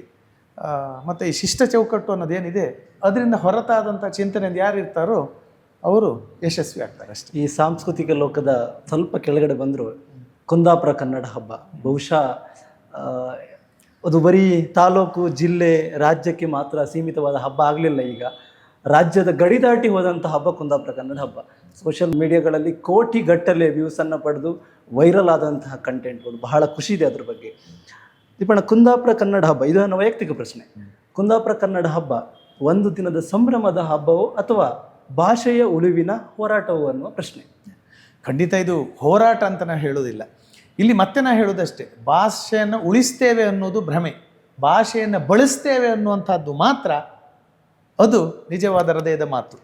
ಆದ್ದರಿಂದ ಈ ಕುಂದಾಪುರ ಕನ್ನಡ ಹಬ್ಬ ಅನ್ನೋದು ನಮ್ಮವರು ನಮ್ಮ ಭಾಷೆಯನ್ನು ಬಳಸಲು ಪ್ರೇರೇಪಣೆ ಮಾಡುವಂಥ ಒಂದು ಪ್ರಯತ್ನ ಅಷ್ಟೇ. ಮತ್ತು ಅದು ಒಂದು ದಿನದ ಸಂಭ್ರಮವ, ಅದು ಒಂದು ದಿನದ ಸಂಭ್ರಮವೂ ಹೌದು. ಆ ಒಂದು ದಿನದ ಸಂಭ್ರಮದ ಮೂಲಕ ಮುಂದಿನ ಒಂದು ವರ್ಷಕ್ಕೆ ಮೆಲುಕು ಹಾಕುವಷ್ಟು ನಮ್ಮ ನೆಲಮೂಲದ ಸಂಸ್ಕೃತಿಗಳನ್ನು, ಆಚರಣೆ ಮತ್ತು ಆರಾಧನೆಗಳನ್ನು ನಮ್ಮ ಜನರಿಗೆ ಮತ್ತೆ ಮತ್ತೆ ತಲುಪಿಸುವಂಥ ಪ್ರಯತ್ನ ಕುಂದಾಪುರ ಕನ್ನಡ ಹಬ್ಬ. ಅಲ್ಲಿ ಇನ್ನೂ ಒಂದು ನಾನು ಮಾತನ್ನು ಹೇಳ್ತೇನೆ. ಕುಂದಾಪುರ ಕನ್ನಡ ಹಬ್ಬ ಅನ್ನುವಂಥದ್ದು ಅದನ್ನು ಆಯೋಜಿಸುವಂಥದ್ದು ನಮ್ಮ ಕುಂದಾಪುರ ಕನ್ನಡ ಪ್ರತಿಷ್ಠಾನದವರು ಆದರೂ ಸಹ ಅದನ್ನು ಎಲ್ಲರೂ ನೋಡಬೇಕು ಅನ್ನುವಂತಹ ಒಂದು ಪರಿಕಲ್ಪನೆಯಲ್ಲಿ ಹೋದವರು. ಇಡೀ ರಾಜ್ಯದವರು ಯಾರು ಬೇಕಾದರೂ ಬನ್ನಿ, ಎಲ್ಲರೂ ನೋಡಿ, ಇದು ಸಮಸ್ತ ಕರಾವಳಿಗರ ಹಬ್ಬ, ಸಮಸ್ತ ಕನ್ನಡಿಗರ ಹಬ್ಬ ಅನ್ನುವಂಥ ಚಿಂತನೆಯಲ್ಲೇ ನಾವು ಹೋಗಿದ್ದು. ಆದ್ದರಿಂದನೇ ಅದು ಅಷ್ಟು ದೊಡ್ಡ ಮಟ್ಟದ ಯಶಸ್ಸನ್ನು ಕಾಣಲು ಸಾಧ್ಯ ಆಯಿತು. ಅದು ಬಿಟ್ಟಿದ್ದು ಬರೀ ನಾವು ಕುಂದಾಪುರದವರಿಗೆ ಮಾತ್ರ ಅಂತಿದ್ರೆ ಅದು ಲಿಮಿಟ್ ಆಗ್ತಾಯಿತ್ತು. ಒಂದು 2-3 ತಾಲೂಕಿನಲ್ಲಿ ಇರುವಂಥವ್ರು ನಾವು. ಆದ್ದರಿಂದ ಇದು ನಮ್ಮದನ್ನು ನಾವು ಅಲ್ಲ, ನಮ್ಮ ಮನೆಯಲ್ಲಿ ಹಬ್ಬ ಅಂತ ಆಗೋದು ಯಾವಾಗ ಬೇರೆಯವರು ಬಂದು ನಮ್ಮ ಮನೆಯಲ್ಲಿ ಊಟ ಮಾಡಿದಾಗ ಅದು ಹಬ್ಬ ಅಂತ ಆಗೋದು. ಹಾಗೆ ನಮ್ಮ ಸಂಭ್ರಮವನ್ನು ಬೇರೆಯವರು ಬಂದು ನೋಡುವಂಥ ಪ್ರಯತ್ನಗಳನ್ನು ನಾವು ಮಾಡಿದ್ವಿ. ನೀವು ಹೇಳಿದ ಹಾಗೆ ಬಹುಶಃ ಬೆಂಗಳೂರಿನಲ್ಲಿ ಕಂಬಳ ಆದಮೇಲೆ ಸೋಷಿಯಲ್ ಮೀಡಿಯಾದಲ್ಲಿ ಕೋಟಿಗೂ ಹೆಚ್ಚು ವ್ಯೂಸ್ ಅಂತ ಪಡೆದಂಥ ಕಾರ್ಯಕ್ರಮ ಅಂತಿದ್ರೆ ಅದು ಕುಂದಾಪುರ ಕನ್ನಡ ಹಬ್ಬ. ಅದರಲ್ಲಿ ನಿಮ್ಮಂಥ ಈ ಸೋಷಿಯಲ್ ಮೀಡಿಯಾ ಟೀಮ್ ಏನಿದೆ ಕುಂದಾಪುರ ಕನ್ನಡ ಪ್ರತಿಷ್ಠಾನದ್ದು ತುಂಬ ಕೆಲಸ ಮಾಡಿದೆ. ಕಾರ್ಯಕ್ರಮಗಳ ಆ ಥರ ಇದ್ದು ಈ ವರ್ಷ ಅರಮನೆ ಮೈದಾನದಲ್ಲಿ ಆಯಿತು. ದೊಡ್ಡ ಮಟ್ಟದ ಯಶಸ್ಸನ್ನು ಅದು ಕಾಣ್ತು. ಹಾಗೆ ಈ ಕುಂದಾಪುರ ಕನ್ನಡ ಹಬ್ಬವೂ ಅಷ್ಟೇ. ಯಾರೋ ಒಂದಿಷ್ಟು ಜನ ಯುವಕರು ಕೂತ್ಕೊಂಡು ನಮ್ಮ ಗಿಳಿಯಾರನ ಸುತ್ತಮುತ್ತ ವಸಂತ್ ಗಿಳಿಯಾರು, ಅಜಿತ್ ಕೆರಾಡಿ, ನಮ್ಮ ಶರತ್ತು, ಆಮೇಲೆ ಉದಯ್ ಪಡುಕೆರೆಯವರು ಇವರೆಲ್ಲ ಕೂತ್ಕೊಂಡು ನಮ್ಮ ಭಾಷೆಗೆ ಯಾಕೆ ಹಬ್ಬ ಇಲ್ಲ ಅಂತ ಶುರುವಾಗಿದ್ದು. ಅದು ಇಷ್ಟು ದೊಡ್ಡ ಮಟ್ಟಕ್ಕೆ ಬೆಳೀತದೆ ಎನ್ನುವಂಥ ಪರಿಕಲ್ಪನೆ ಅವರಿಗೂ ಇರಲಿಲ್ಲ, ನಮಗೂ ಇರಲಿಲ್ಲ. Sorry for interrupt ದೀಪಣ್ಣ. Kundapura Kannada ಹಬ್ಬ ಅಥವಾ ಕುಂದಾಪುರ ಕನ್ನಡ ದಿನ ಆದಮೇಲೆ ಏನೆಲ್ಲ ಬದಲಾವಣೆ ಆಯಿತು ಈ ಭಾಷೆಯಲ್ಲಿ ಅಥವಾ ನಮ್ಮ ಆಚರಣೆಯಲ್ಲಿ ಅಥವಾ ನಮ್ಮ ಸಂಸ್ಕಾರದಲ್ಲಿ? ಒಂದೇನಾಯಿತು ಗೊತ್ತಾ, ಒಂದು ಮುಖ್ಯವಾದಂತಹ ಪಾಸಿಟಿವ್ ಇಂಪ್ಯಾಕ್ಟ್ ಅದೇನೆಂದರೆ ಕುಂದಾಪುರ ಕನ್ನಡ ಅಧ್ಯಯನ ಪೀಠದ ಸ್ಥಾಪನೆ ಮಂಗಳೂರು ವಿಶ್ವವಿದ್ಯಾನಿಲಯದಲ್ಲಿ. ಅದಕ್ಕೆ ಕಾರಣ ಬೆಂಗಳೂರಿನಲ್ಲಾದಂಥ ಕುಂದಾಪುರ ಕನ್ನಡ ಹಬ್ಬ. ನಮ್ಮ ಒಂದು ವೇದಿಕೆಯಲ್ಲಿ ಸರ್ಕಾರಕ್ಕೆ ಕೊಟ್ಟಂತಹ ಮನವಿ ಅದು. ಒಂದು ಅಧ್ಯಯನ ಪೀಠ ಬೇಕು ಅಂತ. ನಾವು ಅಕಾಡೆಮಿ ಏನೆಲ್ಲ ಕೇಳಲಿಕ್ಕೆ ಹೋಗಲಿಲ್ಲ, ಅದೆಲ್ಲ ದೂರದ್ದು, ದೊಡ್ಡದು ಅದೆಲ್ಲ. ಆದರೆ ನಮ್ಮದು ಅಧ್ಯಯನ ಪೀಠ ಬೇಕು. ನಮ್ಮ ಭಾಷೆ, ನಮ್ಮ ಸಂಸ್ಕೃತಿ, ನಮ್ಮ ಆಚರಣೆಗಳ ಬಗ್ಗೆ ಒಂದಿಷ್ಟು ಅಕಾಡೆಮಿಕ್ ಆ್ಯಕ್ಟಿವಿಟಿ ಶುರುವಾಗಬೇಕು ಅಂತ ಹೇಳಿದಾಗ ಅದನ್ನು ಮುಂದೆ ತಗೊಂಡು ಹೋಗಿದ್ದು ಜಯಪ್ರಕಾಶ್ ಹೆಗಡೆಯವರು. ಸೊ ಜಯಪ್ರಕಾಶ್ ಹೆಗಡೆಯವರ ಪ್ರಯತ್ನ ಅದಕ್ಕೆ ಆರಂಭ ಆಗಿದ್ದು ನಮ್ಮ ಕುಂದಾಪುರ ಕನ್ನಡ ವೇದಿಕೆಯಿಂದಲೇ. ಅದು ಒಂದು ದೊಡ್ಡ ಪಾಸಿಟಿವ್ ಇಂಪ್ಯಾಕ್ಟ್. ಅದಕ್ಕೆ ಈಗ ಅನುದಾನ ಸಹ ರಾಜ್ಯ ಸರ್ಕಾರದಿಂದ ಬಿಡುಗಡೆ ಆಗಿದೆ. ಅಂದರೆ ಮಂಗಳೂರು ವಿಶ್ವವಿದ್ಯಾನಿಲಯದಲ್ಲಿ ಆರಂಭವಾದಂಥ ಅಧ್ಯಯನ ಪೀಠ. ಆದ್ದರಿಂದ ಅಲ್ಲೊಂದಿಷ್ಟು ಅಕಾಡೆಮಿಕ್ ಆ್ಯಕ್ಟಿವಿಟಿ ಶುರುವಾಗ್ತದೆ. ಅದೊಂದು ಸಣ್ಣದಾದಂಥ ಒಂದು ಧನ್ಯತಾ ಭಾವ ನಮ್ಮಲ್ಲಿದೆ ಇದಾದ ಮೇಲೆ. ಇನ್ನು ಈ ಬೆಂಗಳೂರಿನಲ್ಲಿ, ಬಾಂಬೆಯಲ್ಲಿ, ದುಬೈಯಲ್ಲಿ ಹುಟ್ಟಿ ಬೆಳೆದವರು ಈ ಕುಂದಾಪುರ ಕನ್ನಡ ಹಬ್ಬದ ಆಸುಪಾಸಿನಲ್ಲಿ ಈ ಮಕ್ಕಳೆಲ್ಲ, ಇಲ್ಲಿ ಹುಟ್ಟಿ ಬೆಳೆದ ಮಕ್ಕಳೆಲ್ಲ ವೇಷಗಳು ಹಾಕ್ತಾರೆ, ಒಂದಿಷ್ಟು ರೀಲ್ಸ್ಗಳನ್ನ ಮಾಡ್ತಾರೆ, ಸಾಮಾಜಿಕ ಜಾಲತಾಣಗಳಿಗೆ ಮಾಡ್ತಿದ್ದಾರೆ. ಈ ಭತ್ತ ಕುಟ್ಟು ಹಾಡೆಲ್ಲ ನಾವು ಚಿಕ್ಕದಿರ್ಬೇಕಾದ್ರೆ ಕೇಳಿದ್ವಿ, ಒಂದೇ ತಲೆಮಾರಿನವರು ಅದನ್ನು ಮರ್ತೇ ಬಿಟ್ಟಿದ್ರು. ಅದು ಈ ಮಕ್ಕಳು ಮತ್ತೆ ಹಾಡ್ಲಿಕ್ಕೆ ಶುರು ಮಾಡಿದ್ದಾರೆ. ಇದೆಲ್ಲ ಪಾಸಿಟಿವ್ ಇಂಪ್ಯಾಕ್ಟು. ಹಾಗೆ ನಮ್ಮ ಊರಿನ ಒಂದಷ್ಟು ಕಲಾವಿದರು ಮತ್ತು ಕಲೆಗಳು, ಅದಕ್ಕೆಲ್ಲ ನಾವು ರಾಜಧಾನಿಯಲ್ಲಿ ವೇದಿಕೆಯನ್ನು ಸೃಷ್ಟಿ ಮಾಡ್ತಾ ಇದ್ದೇವೆ. It's not a small thing. ಅದಂದರೆ ಒಂದು ರಾಜ್ಯ ಮಟ್ಟದ ಸುದ್ದಿ ಆಗ್ತದೆ. ಸೊ ಈ ನೆಲೆಯಲ್ಲಿ ಒಂದು ಪಾಸಿಟಿವ್ ಇಂಪ್ಯಾಕ್ಟ್ ಇದೆ. ಹಾಗಂತ ನಮ್ಮದೇನಂತ ಹೇಳಿದರೆ ಎಲ್ಲ ಭಾಷೆಯನ್ನು ಗೌರವಿಸಿ ಅಬ್ಬಿ ಭಾಷೆಯನ್ನು ಪ್ರೀತಿಸಿ ಅಷ್ಟೇ. ಆದ್ದರಿಂದ ನಾವು ಎಲ್ಲ ಭಾಷೆಯನ್ನು ಗೌರವಿಸ್ತೇವೆ. ಹಾಗೆ ಕುಂದಾಪುರ ಕನ್ನಡದ ಬಗ್ಗೆ ವಿಶೇಷವಾದಂಥ ಅಭಿಮಾನ, ಪ್ರೀತಿ ಇದೆ. ದೀಪಣ್ಣ ಹೇಳಿದರು, ಬಹುದೊಡ್ಡ ಜನ ಸಮುದಾಯ ಮಾತನಾಡುವಂಥ ಭಾಷೆ ಅದು ನಮ್ಮ ಕುಂದಾಪುರ ಕನ್ನಡ ಭಾಷೆ. ಗೊತ್ತಿಲ್ಲ, ಒಂದು 2-3 ವರ್ಷದಿಂದ ನಾವು 11 ಲಕ್ಷ 12 ಲಕ್ಷ ಜನ ಮಾತಾಡ್ತಾನೆ ಅಂತ ಹೇಳ್ತಿದ್ರು. ಈಗ ಬಹುಶಃ ಅದು ಇನ್ನಷ್ಟು ಲಕ್ಷ ದಾಟಿದೆ. ದೀಪಣ್ಣ, ತುಂಬ ಸೀರಿಯಸ್ ವಿಷಯಗಳ ನಂತರ ನಾನು ಸಾಮಾಜಿಕ ಜಾಲತಾಣ ಇರ್ಬೋದು, ನಿಮ್ಗೆ ಡಾಕ್ಟರೇಟ್ ಬಂದ ನಂತರ ನಿಮ್ಮನ್ನು ಜನ ಪ್ರೀತಿಸುವ ರೀತಿ ಇರ್ಬೋದು, ಅಥವಾ ಯಾವುದಾದ್ರು ಕಾರ್ಯಕ್ರಮಕ್ಕೆ ಹೋದಾಗ ನೀವು ಮಾತನಾಡುವುದು ಮತ್ತು ಅವರು ಪ್ರತಿಕ್ರಿಯಿಸುವ ರೀತಿಯನ್ನು ನಾನು ಬಹಳ ಹತ್ತಿರದಿಂದ ನೋಡಿದ್ದೀನಿ. ಅದಕ್ಕಾಗಿ ಪ್ರಶ್ನೆ, ನಿಮ್ಮನ್ನು ಜನ ಅತೀವವಾಗಿ ಪ್ರೀತಿಸಲು 5 ಕಾರಣ ಹೇಳಬೇಕು. ನಿಜವಾಗ್ಲಿ ಜನ ಪ್ರೀತಿಸ್ತಾರೆ ಅಂತ ನೀವೆಲ್ಲ ಹೇಳ್ತೀರಲ್ಲ, ಅದೇ ನನ್ನ ಪಾಲಿಗೆ ದೊಡ್ಡ ಸರ್ಟಿಫಿಕೇಟ್. ಅದು ಬಿಟ್ಟರೆ ಅದಕ್ಕೆ ಅದೇ ಕಾರಣ ಇದೇ ಕಾರಣ ಅಂತ ನಾನು ಹೇಳಿದರೆ ತಪ್ಪಾಗ್ತದೇನೋ. ಆದರೆ ಒಂದು ಮಾತ್ರ ಸತ್ಯ, ಯಾವುದೇ ಸಂಬಂಧಗಳಿರಲಿ ಅಥವಾ ಸಂವಹನಗಳಿರಲಿ, the relationship or the communication, it should be always genuine. ನೀವು ಒಳ್ಳೆ ರೀತಿಯಲ್ಲಿ ಮಾಡಿ. ಎರಡನೇದಾಗಿ, ಒಂದೇ ರೀತಿಯಲ್ಲಿ ನೀವು ಬದುಕಲು ಸಾಧ್ಯ ಆದರೆ, ನೀವು 10 ವರ್ಷ ಮೊದಲು ಹೇಗಿದ್ದೀರೋ ಹೆಚ್ಚು ಕಮ್ಮಿ ಈಗಲೂ ಹಾಗೆ ಇದ್ದರೆ ಜನ ನಿಮ್ಮನ್ನು ಪ್ರೀತಿಸ್ತಾರೆ ಅಷ್ಟೇ. ಅದು ಬಿಟ್ಟರೆ ಅದಕ್ಕೆ ಅಂಥ ವಿಶೇಷ ಕಾರಣಗಳು, ವಿಶೇಷವಾದಂಥ ಎಬಿಲಿಟೀಸು ನನ್ನಲ್ಲಿದೆ ಅಂತ ಹೇಳಿದರೆ ಖಂಡಿತ ಆ ಥರದ್ದು ಯಾವುದಿಲ್ಲ. ಐ ಥಿಂಕ್ ಅದು ಜನರ ದೊಡ್ಡ ಮನಸ್ಸು. ಐ ಥಿಂಕ್ ಅದಕ್ಕೆ ಋಣಿಯಾಗಿರಬೇಕು. ಬಿಟ್ಟರೆ ಇದೇ ಕಾರಣಗಳಂತ ನಾನು ಟಿಕ್ ಮಾಡೋದು ಸ್ವಲ್ಪ ಕಷ್ಟ, ಅದು ಮಾಡುವುದು ಸರಿಯಲ್ಲ ಅನ್ನೋಂಥ ನನ್ನ ಭಾವನೆ. ಆದರೆ ಒಂದು ನಿರಾಕಾರಣದ ಪ್ರೀತಿ ಅಂತಿರುತ್ತೆ, ನಿರಾಕಾರಣದ ಪ್ರೀತಿ, ನಿಸ್ವಾರ್ಥ ಪ್ರೀತಿ ಅಂದರೆ ಅಲ್ಲಿ ಒಬ್ಬನ್ನ ನಾವು ಅಭಿಮಾನದಿಂದ ಕಾಣಲು ಕಾರಣಗಳಿರುವುದಿಲ್ಲ.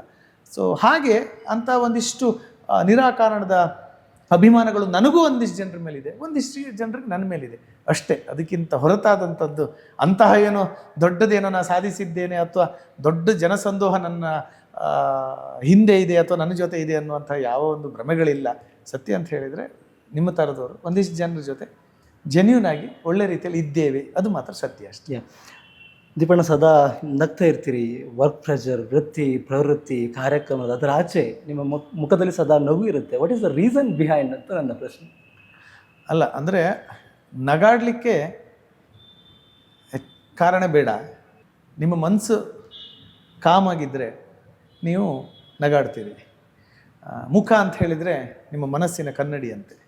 ನಾನು ಯಾವುದನ್ನು ತುಂಬ ಕ್ಯಾರಿ ಮಾಡೋದಿಲ್ಲ, ಗೋ ವಿತ್ ದ ಫ್ಲೋ. ಆದ್ದರಿಂದ ನಗಾಡ್ತಾ ಇರೋದಷ್ಟೇ. ಅಂತ ಹೇಳಿದ್ರೆ ನೀವು ಖುಷಿ ಇದ್ದರೆ ಇನ್ನೊಬ್ಬರನ್ನ ಖುಷಿಯಿಂದ ನೋಡ್ಲಿಕ್ಕೆ ನಿಮಗೆ ಸಾಧ್ಯ ಆಗ್ತದೆ. ಅದೇ ಕಾರಣ, ಅದು ಬಿಟ್ಟರೆ ಬೇರೆ ಯಾವ ಕಾರಣಗಳು ಸಹ ಇಲ್ಲ. ಹಾಗೆ ನೀವು ನಗಾಡ್ತಾ ಇದ್ದಾಗ ಒಂದು ಪಾಸಿಟಿವ್ ವೈಬ್ಸ್ ಇರ್ತದೆ. You carry that positive vibes with you.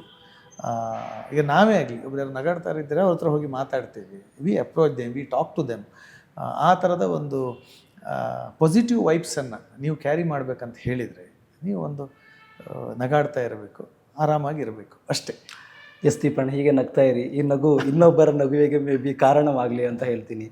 ದೀಪಣ್ಣ, the very serious question, what is your vision? Vision ಅಂದರೆ ಅದು ಮೇ ಬಿ ನಿಮ್ಮ ಕಲೆ ಬಗ್ಗೆ ಇರಲಿ, ಭಾಷೆ ಬಗ್ಗೆ ಇರಲಿ, ಅಥವಾ ಉದ್ಯಮದ ಬಗ್ಗೆ ಇರಲಿ. ನಾವು ಕಲೆ ಬಗ್ಗೆ ಮಾತಾಡಿದ್ವಿ, ಭಾಷೆ ಬಗ್ಗೆ ಮಾತಾಡಿದ್ವಿ, ಉದ್ಯಮದ ಬಗ್ಗೆಯೂ ಕೂಡ ಮಾತಾಡಿದ್ವಿ. What next? What is your vision? ಆ ಥರ ದೊಡ್ಡ ದೊಡ್ಡ ವಿಷನ್ ಅಂತ ನಾನು ಏನು ಇಟ್ಕೊಂಡು ಜೀವನದಲ್ಲಿ ಹೊರಟವನಲ್ಲ. ನಾನು ಹೇಳಿದಾಗೆ I go with the flow ಅಷ್ಟೇ. ಆದರೆ ನನಗೊಂದು ಆಸೆ ಇದೆ. ಏನು ಅಂತ ಹೇಳಿದ್ರೆ ಅದ್ರ ಬಗ್ಗೆ ಒಂದಿಷ್ಟು ಕೆಲಸಗಳನ್ನು ಸಹ ನಾನು ಆರಂಭಿಸಿದ್ದೇನೆ. ಏನಂತ ಹೇಳಿದರೆ, ನಮ್ಮ ಊರಿನಲ್ಲಿ ಬೆಳೀತಾ ಇರುವಂಥ ನೆಕ್ಸ್ಟ್ ಜನ್ರೇಷನ್ ಅವರೇನಿದೆ, ಮುಂದಿನ ತಲೆಮಾರಿನವರು, ಅವರಿಗೆ ಎಷ್ಟೋ ಜನ ಈಗ ಕಾರ್ಪೊರೇಟ್ ವಲಯದಲ್ಲಿ ನಾನು ಇದ್ದೇನೆ, ತಾವು ಇದ್ದೀರಿ, ಒಂದು ಕೆಲಸ ಕೊಡಿಸಿ, ನನಗೊಂದು ಕೆಲಸ ಕೊಡಿ, ನನ್ನ ಮಗನಿಗೊಂದು ಕೆಲಸ ಕೊಡಿ ಅಂತ ದಿನ ಆದರೆ ರೆಸ್ಯೂಮ್ಗಳು ಬರುತ್ತೆ. ಎಲ್ರಿಗೂ ಕೆಲಸ ಕೊಡಿಸ್ಲಿಕ್ಕೆ ತುಂಬ ಕಷ್ಟ, ಸಾಧ್ಯ ಇಲ್ಲ. ಆದರೆ ಕೆಲಸ ಪಡೆದುಕೊಳ್ಳುವಂತಹ ಸಾಮರ್ಥ್ಯವನ್ನು ಅವನಲ್ಲಿ ತರಲಿಕ್ಕೆ ಸಾಧ್ಯವಾ ಅಂತ ಚಿಂತಿಸುವಂಥ ಜವಾಬ್ದಾರಿ ನಮ್ಮ ಮೇಲೆಲ್ಲ ಇದೆ, ಈ ತಲೆಮಾರಿನವರು. ಈ ನಿಟ್ಟಿನಲ್ಲಿ ಒಂದಿಷ್ಟು ಕೆಲಸ ಮಾಡ್ತಾ ಇದ್ದೇನೆ ನಾನು. ಒಂದಿಷ್ಟು ಜನ HR ಪ್ರೊಫೆಷನಲ್ಸು ನನ್ನ ಜೊತೆ ಸೇರಿದ್ದಾರೆ. ಅವರನ್ನೆಲ್ಲ ಸೇರಿಕೊಂಡು ನಮ್ಮ ಊರಿನಲ್ಲಿ, ಅಂದರೆ ರೂರಲ್ ಏರಿಯಾದಲ್ಲಿ ಕಲಿತಾ ಇರುವಂತಹ ವಿದ್ಯಾರ್ಥಿಗಳನ್ನು ಈ ಕಾರ್ಪೊರೇಟ್ ಈ ಯುಗದಲ್ಲಿ, ಆಧುನಿಕ ಯುಗದಲ್ಲಿ ಅವರನ್ನು ಈ ಸ್ಪರ್ಧಾತ್ಮಕ ಜಗತ್ತಿಗೆ ಅವರನ್ನು ಸಿದ್ಧಪಡಿಸುವಂಥ ಪ್ರಯತ್ನ. ಅದನ್ನು ಹೇಗೆ ಮಾಡಬೇಕು, ಅದರ ಮೊಡಾಲಿಟೀಸ್ ಅದಷ್ಟು ಸುಲಭ ಇಲ್ಲ. ಅದನ್ನು ನಾವು ಚರ್ಚಿಸ್ತಾ ಇದ್ದೇವೆ. ಒಂದು 3-4 ಮೀಟಿಂಗ್ಗಳನ್ನ ಮಾಡಿದ್ದೇವೆ. ಅದನ್ನು ಇನಿಷಿಯೇಷನ್ ಮಾತ್ರ ನಾನು ತಗೊಂಡಿದ್ದು, ಬಟ್ ಎಲ್ಲರೂ ಕೆಲಸ ಮಾಡ್ತಾ ಇದ್ದಾರೆ. ಒಂದಿಷ್ಟು ಜನ HR ಅವರು, ಕಾರ್ಪೊರೇಟ್ ವಲಯದವರು ನನ್ನ ಜೊತೆ ಕೈ ಜೋಡಿಸಿದ್ದಾರೆ. ನಾವೆಲ್ಲ ಸೇರಿ ನಮ್ಮೂರಿಗೆ ನಾವೇನು ಮಾಡ್ಬೋದು ಅಂತ.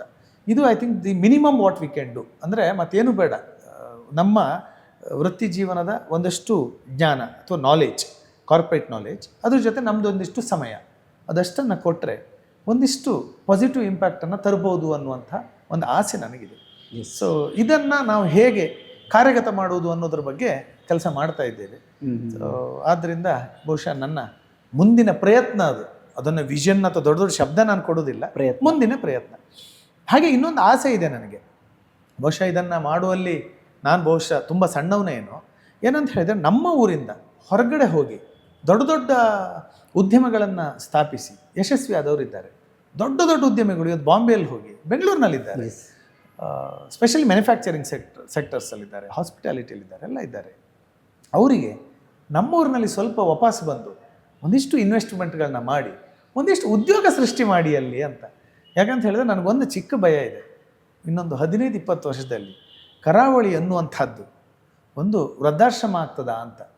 ಯಾಕಂತ ಹೇಳಿದರೆ ಹೊಸ ತಲೆಮಾರಿನವರು ಒಂದು BSc ಮಾಡಿ ಹೊರಗಡೆ ಬಂದವರು, MSc ಮಾಡಿ ಹೊರಗಡೆ ಬಂದವರಿಗೆ ಅಲ್ಲೆಲ್ಲ ಕಾಲೇಜಲ್ಲಿ ಲೆಕ್ಚರರ್ ಆಗಿ ಸೇರ್ಬೋದು, ಬಿಟ್ಟರೆ ಮತ್ತೆ ಅನ್ನೋ ಉದ್ಯೋಗಾವಕಾಶ ನಮ್ಮೂರಲ್ಲಿ ಇಲ್ಲ. ಬಹುಶಃ ರೋಬೋಸಾಫ್ಟ್ ಅಂತ ಒಂದು ಕಂಪ್ನಿ ಇದೆ, ಈಗ ಮಂಗಳೂರಲ್ಲಿ ಒಂದು 2-3 ಕಂಪ್ನಿಗಳು ಬಂದಿದೆ.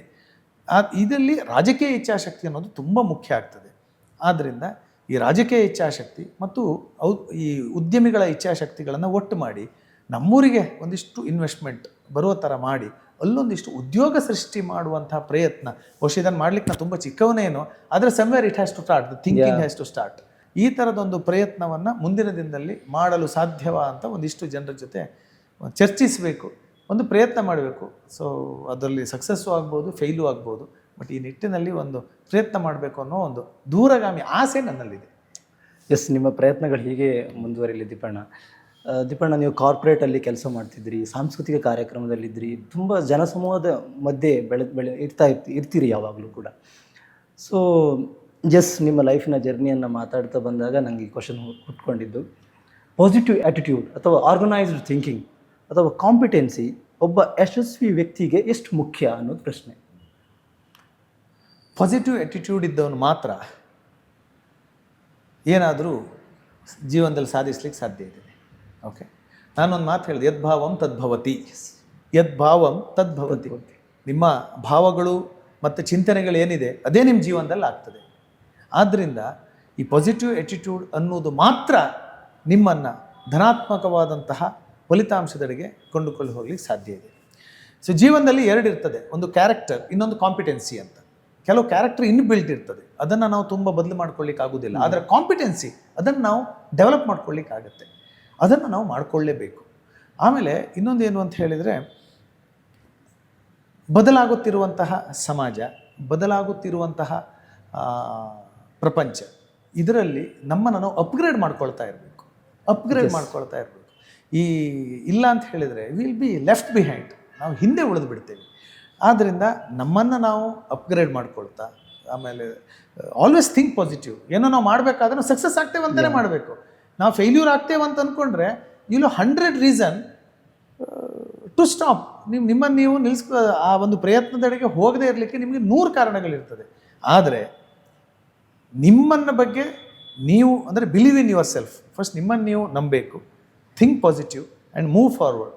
ಬಹುಶಃ ಅದಕ್ಕಿಂತ ದೊಡ್ಡದಾದಂತಹ ಕಾನ್ಫಿಡೆನ್ಸು ಮತ್ತು ಯಾವುದೂ ಇಲ್ಲ. ಅದರಿಂದ ಥಿಂಕ್ ಪಾಸಿಟಿವ್ ಅನ್ನೋದು ಮಾತ್ರ ನಿಮ್ಮನ್ನು ಮುಂದೆ, ನೀವು ಬೇಕಾದ್ರೆ ಯಾವುದೇ ಕಾರ್ಪೊರೇಟ್ ಟ್ರೈನರ್ಸ್ ಹತ್ರ ಹೋಗಿ ಅಥವಾ ವಿವೇಕಾನಂದ ಭಾಷಣಗಳನ್ನು ಕೇಳಿ, ಯಾವುದನ್ನು ಕೇಳಿದ್ರು ಅದರ ಸಮ್ಮರಿ ಜಿಸ್ಟ್ ಏನಿದೆ ಕೇಳಿದ್ರೆ ಅದೇ. ದೀಪಣ್ಣ, ನಾರ್ಮಲಿ ಕರಾವಳಿ ಭಾಗ ಅಥವಾ ಬೇರೆ ಬೇರೆ ಕಡೆಯಿಂದ ಎಜುಕೇಷನ್ ಸಿಸ್ಟಮ್ ಈಗ ತುಂಬ ಡೆವಲಪ್ಡ್ ಎಜುಕೇಷನ್ ಸಿಸ್ಟಮ್, ಅಲ್ಲಿಂದ ಎಜುಕೇಷನ್ ಮುಗಿಸಿ ವೃತ್ತಿ ಜೀವನಕ್ಕೆ ಕಾಲಿಡ್ತಾರೆ, ಕಾರ್ಪೊರೇಟ್ ಅನ್ನುವಂಥ ದೊಡ್ಡ ಸಾಗರಕ್ಕೆ ಧುಮುಕ್ತಾರೆ.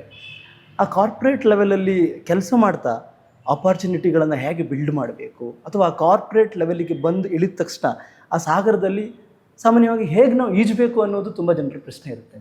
ಸೊ ನೀವು ಕಾರ್ಪೊರೇಟಲ್ಲಿ ಕೆಲಸ ಮಾಡಿ ಬೇರೆ ಬೇರೆ ದೇಶಗಳಲ್ಲಿ ಹೋಗಿ ಕೆಲಸ ಮಾಡಿದ್ರಿ, ನಿಮ್ಮ ಅನುಭವವನ್ನು ನಮ್ಮ ಯುವ ಮನಸ್ಸುಗಳಿಗೆ ಹೇಳೋದಾದರೆ. ಈ ಕಾರ್ಪೊರೇಟ್ ವರ್ಲ್ಡ್ ಅನ್ನುವಂಥದ್ದು ಒಂದು ದೊಡ್ಡ ಸಮುದ್ರದ ಥರ. ನೀವು ಕಾಲೇಜಲ್ಲಿದ್ದಾಗ ಒಂದು ಚಿಕ್ಕ ಬಾವಿಯಲ್ಲಿದ್ದವರು, ಅಲ್ಲಿಂದ ನೀವು ಸಮುದ್ರಕ್ಕೆ ಬಂದ ಹಾಗೆ, ಅಂದರೆ ಸಿಹಿ ನೀರಿಂದ ಉಪ್ಪು ನೀರಿಗೆ ಬಂದ ಹಾಗೆ. ಬರೀ ನೀರು ಮಾತ್ರ ಅಗಾಧತೆ ಅಲ್ಲ, ಅದರದ್ದ ಟೇಸ್ಟ್ ಸಹ ಬದಲಾಗ್ತದೆ. ಹೌದು, ಸಿಹಿ ನೀರಿಂದ ಉಪ್ಪು ನೀರಿಗೆ ಬಂದ ಹಾಗೆ. ಆದರೆ ಕಾರ್ಪೊರೇಟಲ್ಲಿ ನೀವು ರಿಟೈರ್ಡ್ ಆಗುವವರೆಗೂ 22-23 ವರ್ಷಕ್ಕೆ ನೀವು ಸೇರಿದರೆ ನಿವೃತ್ತಿ ಆಗುವವರೆಗೂ ಒಂದು ಅಪಾರ್ಚುನಿಟಿ, ಇನ್ನೊಂದು ಚಾಲೆಂಜ್, ಅದು ಎರಡು ಒಟ್ಟಿಗೆ ಬರ್ತದೆ. ನನಗೆ ಚಾಲೆಂಜ್ ಬೇಡ ಅಂತ ಹೇಳಿದ್ರೆ ನಿಮಗೆ ಅಪಾರ್ಚುನಿಟಿ ಸಹ ಇರುವುದಿಲ್ಲ, ಗ್ರೋತ್ ಇಲ್ಲ. ಸವಾಲುಗಳು ಬೇಡ ಅಂತ ಹೇಳಿದರೆ ನಿಮ್ಗೆ ಅವಕಾಶಗಳು ಇರುವುದಿಲ್ಲ.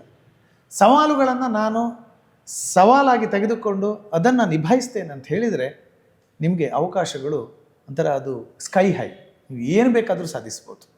ಈ ಗೌರ್ಮೆಂಟ್ ಸೆಕ್ಟ್ರಲ್ಲಿ ಅಷ್ಟು ಸಾಧಿಸಲು ಸಾಧ್ಯ ಇಲ್ಲ. ಆದರೆ ಪ್ರೈವೇಟ್ ಅಂದರೆ ಕಾರ್ಪೊರೇಟಲ್ಲಿ ಯು ಕ್ಯಾನ್ ಡೂ ವಂಡರ್ಸ್. ನೀವು ಎಲ್ಲಿ ಬೇಕಾದರೂ ಏನು ಬೇಕಾದರೂ ನೀವು ಅಲ್ಲಿ ಯಾವ ಹುದ್ದೆಯನ್ನು ಬೇಕಾದರೂ ಅಲಂಕರಿಸ್ಬೋದು. ಏನೂ ಅಲ್ಲದವರು ಎಲ್ಲವೂ ಆಗುವಂತಹ ಒಂದು ಅವಕಾಶವನ್ನು ಕಾರ್ಪೊರೇಟ್ ವರ್ಲ್ಡ್ ಕೊಡ್ತದೆ. ಆದ್ದರಿಂದ ನಾ ಹೇಳೋದಷ್ಟೇ, ನೀವು ಬಂದಾಗ ಒಂದು ಕನ್ಫ್ಯೂಷನ್ ಇರ್ತದೆ. ಫಸ್ಟ್ ಬಂದಾಗ ಡೋಂಟ್ ಗೆಟ್ ಲಾಸ್ಟ್, ಎಲ್ರಿಗೂ ಅದು ಇದ್ದೇ ಇರ್ತದೆ. ಎಷ್ಟೋ ಜನ ಕಾರ್ಪೊರೇಟ್ ವರ್ಲ್ಡ್ಗೆ ಬಂದು ಈ ಟೆನ್ಷನ್ನು, ಈ ಕಾರ್ಪೊರೇಟ್ ವರ್ಲ್ಡ್ನ ಅಗಾಧತೆಯನ್ನು ನೋಡಿ ಇದು ಬೇಡ, ನಾನು ಬಿಸ್ನೆಸ್ ಮಾಡ್ತೇನೆ ಅಂತ ಹೋಗ್ತಾರೆ. ಬಿಸ್ನೆಸ್ ಮಾಡೋದು ತಪ್ಪಲ್ಲ, ಬಿಸ್ನೆಸ್ಸೇ ಮಾಡಬೇಕಂತಿದ್ರೆ ಮಾಡಿ, ಆದರೆ ಕಾರ್ಪೊರೇಟ್ ವರ್ಲ್ಡಿಗೆ ಹೆದರಿ ನೀವು ಹೋಗುವಂಥದ್ದಿಲ್ಲ. ಅಲ್ಲಿ ಇರುವಂತಹ ಅತಿ ದೊಡ್ಡ ಹುದ್ದೆಯಲ್ಲಿ ಇರುವವನು ಒಂದಿನ ನಿಮ್ಮ ಥರ ಟ್ರೈನಿಯಾಗೆ ಸೇರಿದವನು, ಇವತ್ತು ಆ ಹುದ್ದೆಯಲ್ಲಿ ಇದ್ದಾನೆ.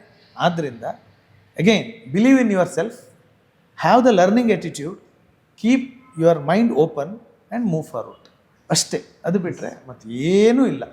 ಹಾಗೆ ನೋಡಿದ್ರೆ ಇವತ್ತಿನ ತಲೆಮಾರಿನವರಿಗೆ ವಿಪುಲವಾದಂಥ ಅವಕಾಶಗಳಿದೆ. So sky's the limit. ಯಾಕಂತ ಹೇಳಿದ್ರೆ ಈಗ ಒನ್ ವರ್ಲ್ಡ್ ಕಾನ್ಸೆಪ್ಟ್ ಇದೆ, ಯಾವ ದೇಶದವ್ರು ಯಾವ ದೇಶಕ್ಕೆ ಹೋಗಿ ಬೇಕಾದ ಕೆಲಸ ಮಾಡ್ಬೋದು. ಸೊ ಆ ಥರದ ಒಂದು ಅವಕಾಶಗಳು ಇವತ್ತು ಬರುವಂಥ ಈ ನಿಟ್ಟಿನಲ್ಲಿ I think you should go global. Okay, ನೀವು ಲಿಮಿಟ್ ಮಾಡ್ಕೊಳ್ಬೇಡಿ, ನಾನು ಇಲ್ಲೇ ಇರಬೇಕು, ನಾನು ಇಲ್ಲೇ ಇರ್ತೇನೆ, ಹಾಗೆಲ್ಲ ಬೇಡ. ಅವಕಾಶಗಳಿದೆಯಾ, ಗೋ, ಹೋಗಿ ನಿಮ್ಮನ್ನು ನೀವು ಹೊಸ ಸವಾಲುಗಳಿಗೆ ಒಡ್ಡಿಕೊಳ್ಳಿ. ಆಗ ನಿಜವಾದ ನಿಮ್ಮ ಆ ಪ್ರತಿಭೆ ಹಾಗೂ ಸಾಮರ್ಥ್ಯ ಗೊತ್ತಾಗ್ತದೆ. Go global, achieve something very unique. ಹಾಗೆ ಮಾಡೋದರ ಮೂಲಕ ನಿಮ್ಮನ್ನು ಹೆತ್ತವರು, ನಿಮ್ಮ ಊರು ಅಥವಾ ಈ ರಾಜ್ಯವೋ ಸೊ ಹೆಮ್ಮೆ ಪಡುವಂಥದ್ದು ಮಾಡಿ. ಇವತ್ತು ಅಮೆರಿಕದ ಅತಿ ದೊಡ್ಡ ಎಲ್ಲ ಕಂಪ್ನಿಗಳ ಸಿಇಒಗಳೆಲ್ಲ ಭಾರತೀಯರು. ಆ IIT-ಯಲ್ಲಿ ಕಲ್ತವ್ರು, ಈ IIT-ಯಲ್ಲಿ ಕಲ್ತವ್ರು ಅಂತಾರೆ. ಅದಕ್ಕಿಂತ ದೊಡ್ಡದು ಏನಿದೆ ಅಚೀವ್ಮೆಂಟ್ ಇನ್ ಲೈಫ್? ಆದ್ದರಿಂದ so I think corporate world, so it's a biggest opportunity for any one, chase it ಅಷ್ಟೇ. ಸೊ ಯಾವುದೇ ವೃತ್ತಿ ಆಗಲಿ ಅದರಲ್ಲಿ ಫ್ಯಾಷನ್ ಇರಬೇಕು ಅನ್ನೋದೇ ಐ ಥಿಂಕ್ ಎಲ್ಲ ಕ್ಷೇತ್ರದಲ್ಲೂ ಕೂಡ ನಮ್ಮ ಕರಾವಳಿಗರು ಮೇಲುಗೈ ಅನ್ನೋದು ಬಹಳ ಹೆಮ್ಮೆಯ ವಿಚಾರ. ಆ್ಯಂಡ್ ಬೇರೆಯವರು ಇದ್ದಾರೆ, ಬಟ್ ನಮ್ಮ ಕರಾವಳಿಗರು ಮೊದಲಿಗರು ಎಲ್ಲ ಒಂದು ಯಕ್ಷಗಾನ ಇರಲಿ ಅಥವಾ IT ಇರಲಿ, ಉದ್ಯಮ ಇರಲಿ, ಹೋಟೆಲ್ ಉದ್ಯಮ ಇರಲಿ ಅಥವಾ ಯಾವುದೇ ಸೆಕ್ಟರ್ ಇರಲಿ, ನಾವಿದ್ದೀವಿ, ನಮ್ಮನ್ನಲ್ಲಿ ನಾವು ಗುರುತಿಸಿಕೊಂಡಿದ್ದೀವಿ ಅನ್ನುವಂಥ ಹೆಮ್ಮೆ ನಮಗಿದೆ. ವೀಕ್ಷಕರು, ನಮ್ಮ ಕಾರ್ಯಕ್ರಮದ ಕೊನೆಯ ಸೆಗ್ಮೆಂಟಲ್ಲಿದ್ವಿ. ಇಷ್ಟೊತ್ತು ಅವರ ಬದುಕಿನ ಜರ್ನಿ, ಕಲಾ ಜರ್ನಿ, ಉದ್ಯಮದ ಜರ್ನಿ, ಭಾಷೆಯ ಬಗ್ಗೆ ಹಲವು ವಿಚಾರಗಳನ್ನು ನಾವು ಮಾತಾಡಿದ್ವಿ. ಕಾರ್ಯಕ್ರಮದ ಕೊನೆಯ ಸೆಗ್ಮೆಂಟ್ ದೀಪಣ್ಣ ತಟ್ ಅಂತ ಹೇಳಿ ಅಂತ. ನನ್ನ ಹತ್ರ ಒಂದಿಷ್ಟು ಶಬ್ದಗಳಿದೆ, ಆ ಶಬ್ದಗಳಿಗೆ ಹೊಸ ಶಬ್ದ ಭಂಡಾರವನ್ನು ನೀವು ಹುಡುಕಬೇಕು. ಅದರ ಮೊದಲ ಶಬ್ದ ಕರಾವಳಿ, ನಮ್ಮ ಅಸ್ಮಿತೆ. ಕುಂದಾಪುರ, ನನ್ನ ಹುಟ್ಟೂರು. ಕುಂದ ಕನ್ನಡ, ಭಾಷೆಯಲ್ಲ ಬದುಕು. ಕುಂದಾಪುರ ಕನ್ನಡ ಪ್ರತಿಷ್ಠಾನ. ಬೆಂಗಳೂರಿನಲ್ಲಿ ಕರಾವಳಿಗರ ಗಟ್ಟಿದನಿ. ಯಕ್ಷಗಾನ, ಜಾನಪದ ರೂಪದಲ್ಲಿರುವ ಸದೃಢ ಶಾಸ್ತ್ರೀಯ ಕಲೆ. ಯಶಸ್ಸು, achieve what you want to do or what you intent to do. Doctorate, ನನಸಾದ ನನ್ನ ದಶಕಗಳ ಕನಸು. ಕುಟುಂಬ, ನನ್ನ ಜೀವ ಮತ್ತು ನನ್ನ ಜೀವನ. ಕಲಾವಿದ, ಕಲೆಗೋಸ್ಕರ ತನ್ನನ್ನು ತಾನು ಸಮರ್ಪಿಸಿಕೊಳ್ಳುವಂಥ ಸಮಿದೆ. ದೀಪಣ್ಣ, ನನಗೆ ಯಾವಾಗಲೂ ಒಂದು ಕಾಡುವಂಥ ಪ್ರಶ್ನೆ, ಪ್ರಕೃತಿ ಮಾತೆ ನಮಗೆಲ್ಲ ಕೊಟ್ಟಿದ್ದಾಳೆ, ನಾವೇನು ಪ್ರಕೃತಿ ಮಾತೆ ಕೊಟ್ಟಿದ್ದೀವಿ ಅನ್ನುವಂಥ ಪ್ರಶ್ನೆಗೆ ನನಗೆ ಉತ್ತರ ಹುಡುಕ್ಲಿಕ್ಕೆ ಆಗಲೇ ಇಲ್ಲ. ಸೊ ಅದನ್ನ ಹೇಗೆ ಉತ್ತರಿಸಬೇಕು ಅನ್ನೋದು ಗೊತ್ತಾಗಲಿಲ್ಲ. ಬಿಕಾಸ್ ನಾವೇನು ಮಾಡ್ತಾ ಇಲ್ಲ ಪ್ರಕೃತಿ ಮಾತೆಗೋಸ್ಕರ. ಹಾಗಾಗಿ ನಾನೊಂದು 2-3 ವರ್ಷದ ಹಿಂದೆ ಒಂದು ಪುಸ್ತಕ ಓದಿದ್ದೆ, ಪೂರ್ಣಚಂದ್ರ ತೇಜಸ್ವಿ ಅವರದ್ದು, ಪರಿಸರದ ಬಗ್ಗೆ. ಸೊ ನಿಮಗೂ ಪುಸ್ತಕ ಅಂದರೆ ಭಾರಿ ಇಷ್ಟ ಅಂತ ನನಗೆ ಗೊತ್ತಾಯಿತು. ಆ ಪುಸ್ತಕ ನಿಮ್ಮದು, ಉತ್ತರ ಹುಡುಕುವಂಥ ಪ್ರಯತ್ನ ನೀವು ಮಾಡಬೇಕು. ನಮ್ಮ ಪೂರ್ವಜರು ನಮಗೆ ಪ್ರಕೃತಿಯನ್ನು ಒಂದು ಪ್ಯೂರೆಸ್ಟ್ ಫಾರ್ಮಲ್ಲಿ ಬಿಟ್ಟು ಹೋಗಿದ್ದಾರೆ. ಅದನ್ನು ಹಾಳು ಮಾಡುವಂತಹ ಯಾವುದೇ ಅಧಿಕಾರ ನಮಗಿಲ್ಲ. ಇದನ್ನು ಅಷ್ಟೇ ಒಂದು ಪ್ಯೂರೆಸ್ಟ್ ಫಾರ್ಮಲ್ಲಿ ನಮ್ಮ ಮುಂದಿನ ಜನಾಂಗಕ್ಕೆ ಬಿಟ್ಟು ಹೋಗಬೇಕಾದಂಥದ್ದು ನಮ್ಮ ಕರ್ತವ್ಯ. ಬಹುಶಃ ಇವತ್ತು ನಾನೊಂದು ಕಾರ್ಪೊರೇಟ್ ವರ್ಲ್ಡಲ್ಲಿ ಇದ್ದು ಹೇಳೋದು ಎನ್ವೈರ್ಮೆಂಟ್ ಅನ್ನುವಂಥದ್ದು ದೊಡ್ಡ ಸಬ್ಜೆಕ್ಟ್ ನಮಗೆ. ಆದ್ದರಿಂದ ಈ ಕಾರ್ಬನ್ ನ್ಯೂಟ್ರಾಲಿಟಿ ಇರ್ಬೋದು, ಸರ್ಕ್ಯುಲರ್ ಇಕಾನಮಿ, ಪೇಪರ್ಲೆಸ್ ಇಂಡಸ್ಟ್ರಿ, ಹೌದು, ಪೇಪರ್ಲೆಸ್ ಇಂಡಸ್ಟ್ರಿಗಳು ತುಂಬ ಬರ್ತಾ ಇದೆ. ಇದೆಲ್ಲ ಒಬ್ಬ ಮನುಷ್ಯನಾಗಿ ಈ ಪ್ರಪಂಚದಲ್ಲಿ ಹುಟ್ಟಿದ ಮೇಲೆ ನಾವು ಮಾಡಬೇಕಾದಂತಹ ಕನಿಷ್ಠ ಕರ್ತವ್ಯದಲ್ಲಿ ಈ ಪ್ರಕೃತಿಯ ಬಗೆಗಿನ ನಮ್ಮ ಆದ್ಯತೆ ಮತ್ತು ಬಾಧ್ಯತೆ ಬರ್ತಾ ಇದೆ. ಈ ನಿಟ್ಟಿನಲ್ಲಿ ಅಫ್ಕೋರ್ಸ್ ನಾನು ಅದ್ರ ಬಗ್ಗೆ ತುಂಬ ಸ್ಟಡಿ ಮಾಡ್ತಾ ಇದ್ದೇನೆ ಆ್ಯಸ್ ಎ ಪ್ರೊಫೆಷ್ನಲ್ ರಿಕ್ವೈರ್ಮೆಂಟ್. ಅದರಿಂದ ಬಹುಶಃ ನಾನು ಎಲ್ರಿಗೂ ಹೇಳೋದಷ್ಟೇ, ನಮ್ಮಿಂದ ಏನಾಗ್ತದೋ ಅದು ಮಾಡಲೇಬೇಕು. ಪ್ರಕೃತಿಯನ್ನು ಹಾಳು ಮಾಡುವಂತಹ ಯಾವುದೇ ಅಧಿಕಾರ ನಮಗೆ ಪ್ರಕೃತಿ ಕೊಟ್ಟಿಲ್ಲ, ನಮಗದು ಇಲ್ಲ. ಎಸ್, ಇಷ್ಟೊತ್ತು ನಾವು ಅವರ ಬದುಕಿನ ಜರ್ನಿಯನ್ನು ಎಳೆ ಎಳೆಯಾಗಿ ನಿಮ್ಮಲ್ಲಿ ಬಿಚ್ಚಿಡುವಂತಹ ಪ್ರಯತ್ನವನ್ನು ಮಾಡಿದ್ವಿ. ಥ್ಯಾಂಕ್ ಯು ಸೋ ಮಚ್ ದೀಪಣ್ಣ, ನಿಮ್ಮ ಸಮಯಕ್ಕೆ ಮತ್ತು ಇವತ್ತು ಇಲ್ಲಿ ಬಂದು ಕೂತು ಅನೇಕ ವಿಚಾರಗಳನ್ನು ಮೆಲುಕು ಹಾಕಿದ್ದಕ್ಕೆ. ಒಂದಿಷ್ಟು ನಮ್ಗೆ ಅನುಭವ ಕೊಡ್ತು.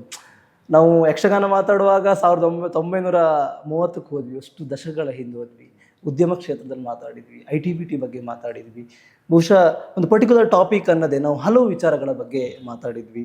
ಸೊ ನಿಮ್ಮ ವಿಷನ್, ನಿಮ್ಮ ಥಾಟ್ ಪ್ರೊಸೆಸ್, ನಿಮ್ಮ ದೂರದೃಷ್ಟಿಯ ಚಿಂತನೆಗಳು, ನಾಳೆಗಳ ಬಗ್ಗೆ, ಕಳೆದ ನಿನ್ನಗಳ ಬಗ್ಗೆ ಹಲವಾರು ವಿಚಾರಗಳನ್ನು ಮಾತಾಡಿದ್ವಿ. So I think I am also very proud because doctorate ಅನ್ನುವಂಥ ಕಿರೀಟ ನನ್ನ ಕರಾವಳಿಗೆ ಬಂದಿದೆ, ಅದು ಯಕ್ಷಗಾನಕ್ಕೆ ಅನ್ನೋದು ಕೂತು ಮಾತಾಡೋದು ಹೆಮ್ಮೆ ಆಯಿತು. Thank you so much for. Thank you Naveen, ಅವಕಾಶಕ್ಕಾಗಿ ವಂದನೆಗಳು. ಹಾಗೆ ನನ್ನ ಜೀವನ ಈ ಡಾಕ್ಟರೇಟ್ ಜರ್ನಿಯನ್ನು ಇನ್ನೊಮ್ಮೆ ಮೆಲುಕು ಹಾಕಿಕೊಳ್ಳುವಂಥ ಅವಕಾಶವನ್ನು ನೀವಿವತ್ತು ಸೃಷ್ಟಿ ಮಾಡಿದ್ದೀರಿ. ಕೊನೆಯದಾಗಿ ನಾನು ಹೇಳೋದಷ್ಟೇ, ನಾನು ಸಾಮಾನ್ಯರಲ್ಲಿ ಅತಿ ಸಾಮಾನ್ಯ. ಬಹುಶಃ ಅಧ್ಯಯನ ಮತ್ತು ಅಧ್ಯಾಪನ ಎನ್ನುವುದನ್ನು ಸ್ವಲ್ಪ ಜೀವನದಲ್ಲಿ ಇದ್ದದ್ರಿಂದಲೇ ಏನೋ ಸ್ವಲ್ಪ ಅಧ್ಯಯನ ಮಾಡಿದ್ದೇನೆ, ಒಂದು ಡಾಕ್ಟರೇಟ್ ಸಿಕ್ಕಿದೆ. ಅದ್ರ ಒಂದು ಹೇಳ್ತೇನೆ, ನನಗೀಗ 46 ವರ್ಷ. ಈ ಅಧ್ಯಯನ ಮತ್ತು ಡಾಕ್ಟರೇಟ್ ಅನ್ನೋದಕ್ಕೆ ಯಾವುದೇ ವಯಸ್ಸಿನ ಮಿತಿ ಇರೋದಿಲ್ಲ. ನನ್ನ ಜೊತೆ 60 ವರ್ಷದವರು ಸಹ ಅಧ್ಯಯನ ಮಾಡಿ ಪುಸ್ತಕ ಬರೆದು ರಂಗಗೀತೆಗಳ ಬಗ್ಗೆ ಡಾಕ್ಟರೇಟ್ ತಗೊಂಡಿದ್ದಾರೆ ನನ್ನ ಜೊತೆ. ಆದ್ದರಿಂದ ಈ ಅಧ್ಯಯನ ಅನ್ನೋದು, ಓದು ಅನ್ನುವಂಥದ್ದು, ಜ್ಞಾನವೃದ್ಧಿ ಅನ್ನುವಂಥದ್ದು ನಮ್ಮ ಜೀವನದಲ್ಲಿ, ಎಲ್ಲರ ಜೀವನದಲ್ಲಿ ನಿರಂತರವಾಗಿರಲಿ ಅನ್ನೋದೇ ನನ್ನ ಹಾರೈಕೆ. ಎಲ್ರಿಗೂ ಒಳ್ಳೆಯದಾಗಲಿ. ಸರ್ವೇ ಜನಃ ಸುಖಿನೋ ಭವಂತು. ನಮಸ್ಕಾರ. Thank you so much. ಈ ಸ್ಫಟಿಕ, ಈ ನಗು ಹೀಗೆ ಇರಲಿ. ನಾವು ನಂಬಿದಂಥ ದೈವ ದೇವರು ನಿಮ್ಗೆ ಒಳ್ಳೇದು ಮಾಡಲಿ. Thank you so much Deepak. Thank you so much. ಧನ್ಯವಾದ. ಇಷ್ಟೊತ್ತು ನಾವು ಡಾಕ್ಟರ್ ದೀಪಕ್ ಶೆಟ್ಟಿ ಅವರ ಜರ್ನಿಯನ್ನು ನೋಡಿದ್ವಿ. ಅನದರ್ ಸ್ಪೆಷಲ್ ಎಪಿಸೋಡಲ್ಲಿ ನಾನು ಬರ್ತೀನಿ. ನಾನು ನವೀನ್ ಶೆಟ್ಟಿ ಅಲ್ತಾರ್. ಕೀಪ್ ವಾಚಿಂಗ್ ದರ್ಪಣ. ನಮಸ್ಕಾರ.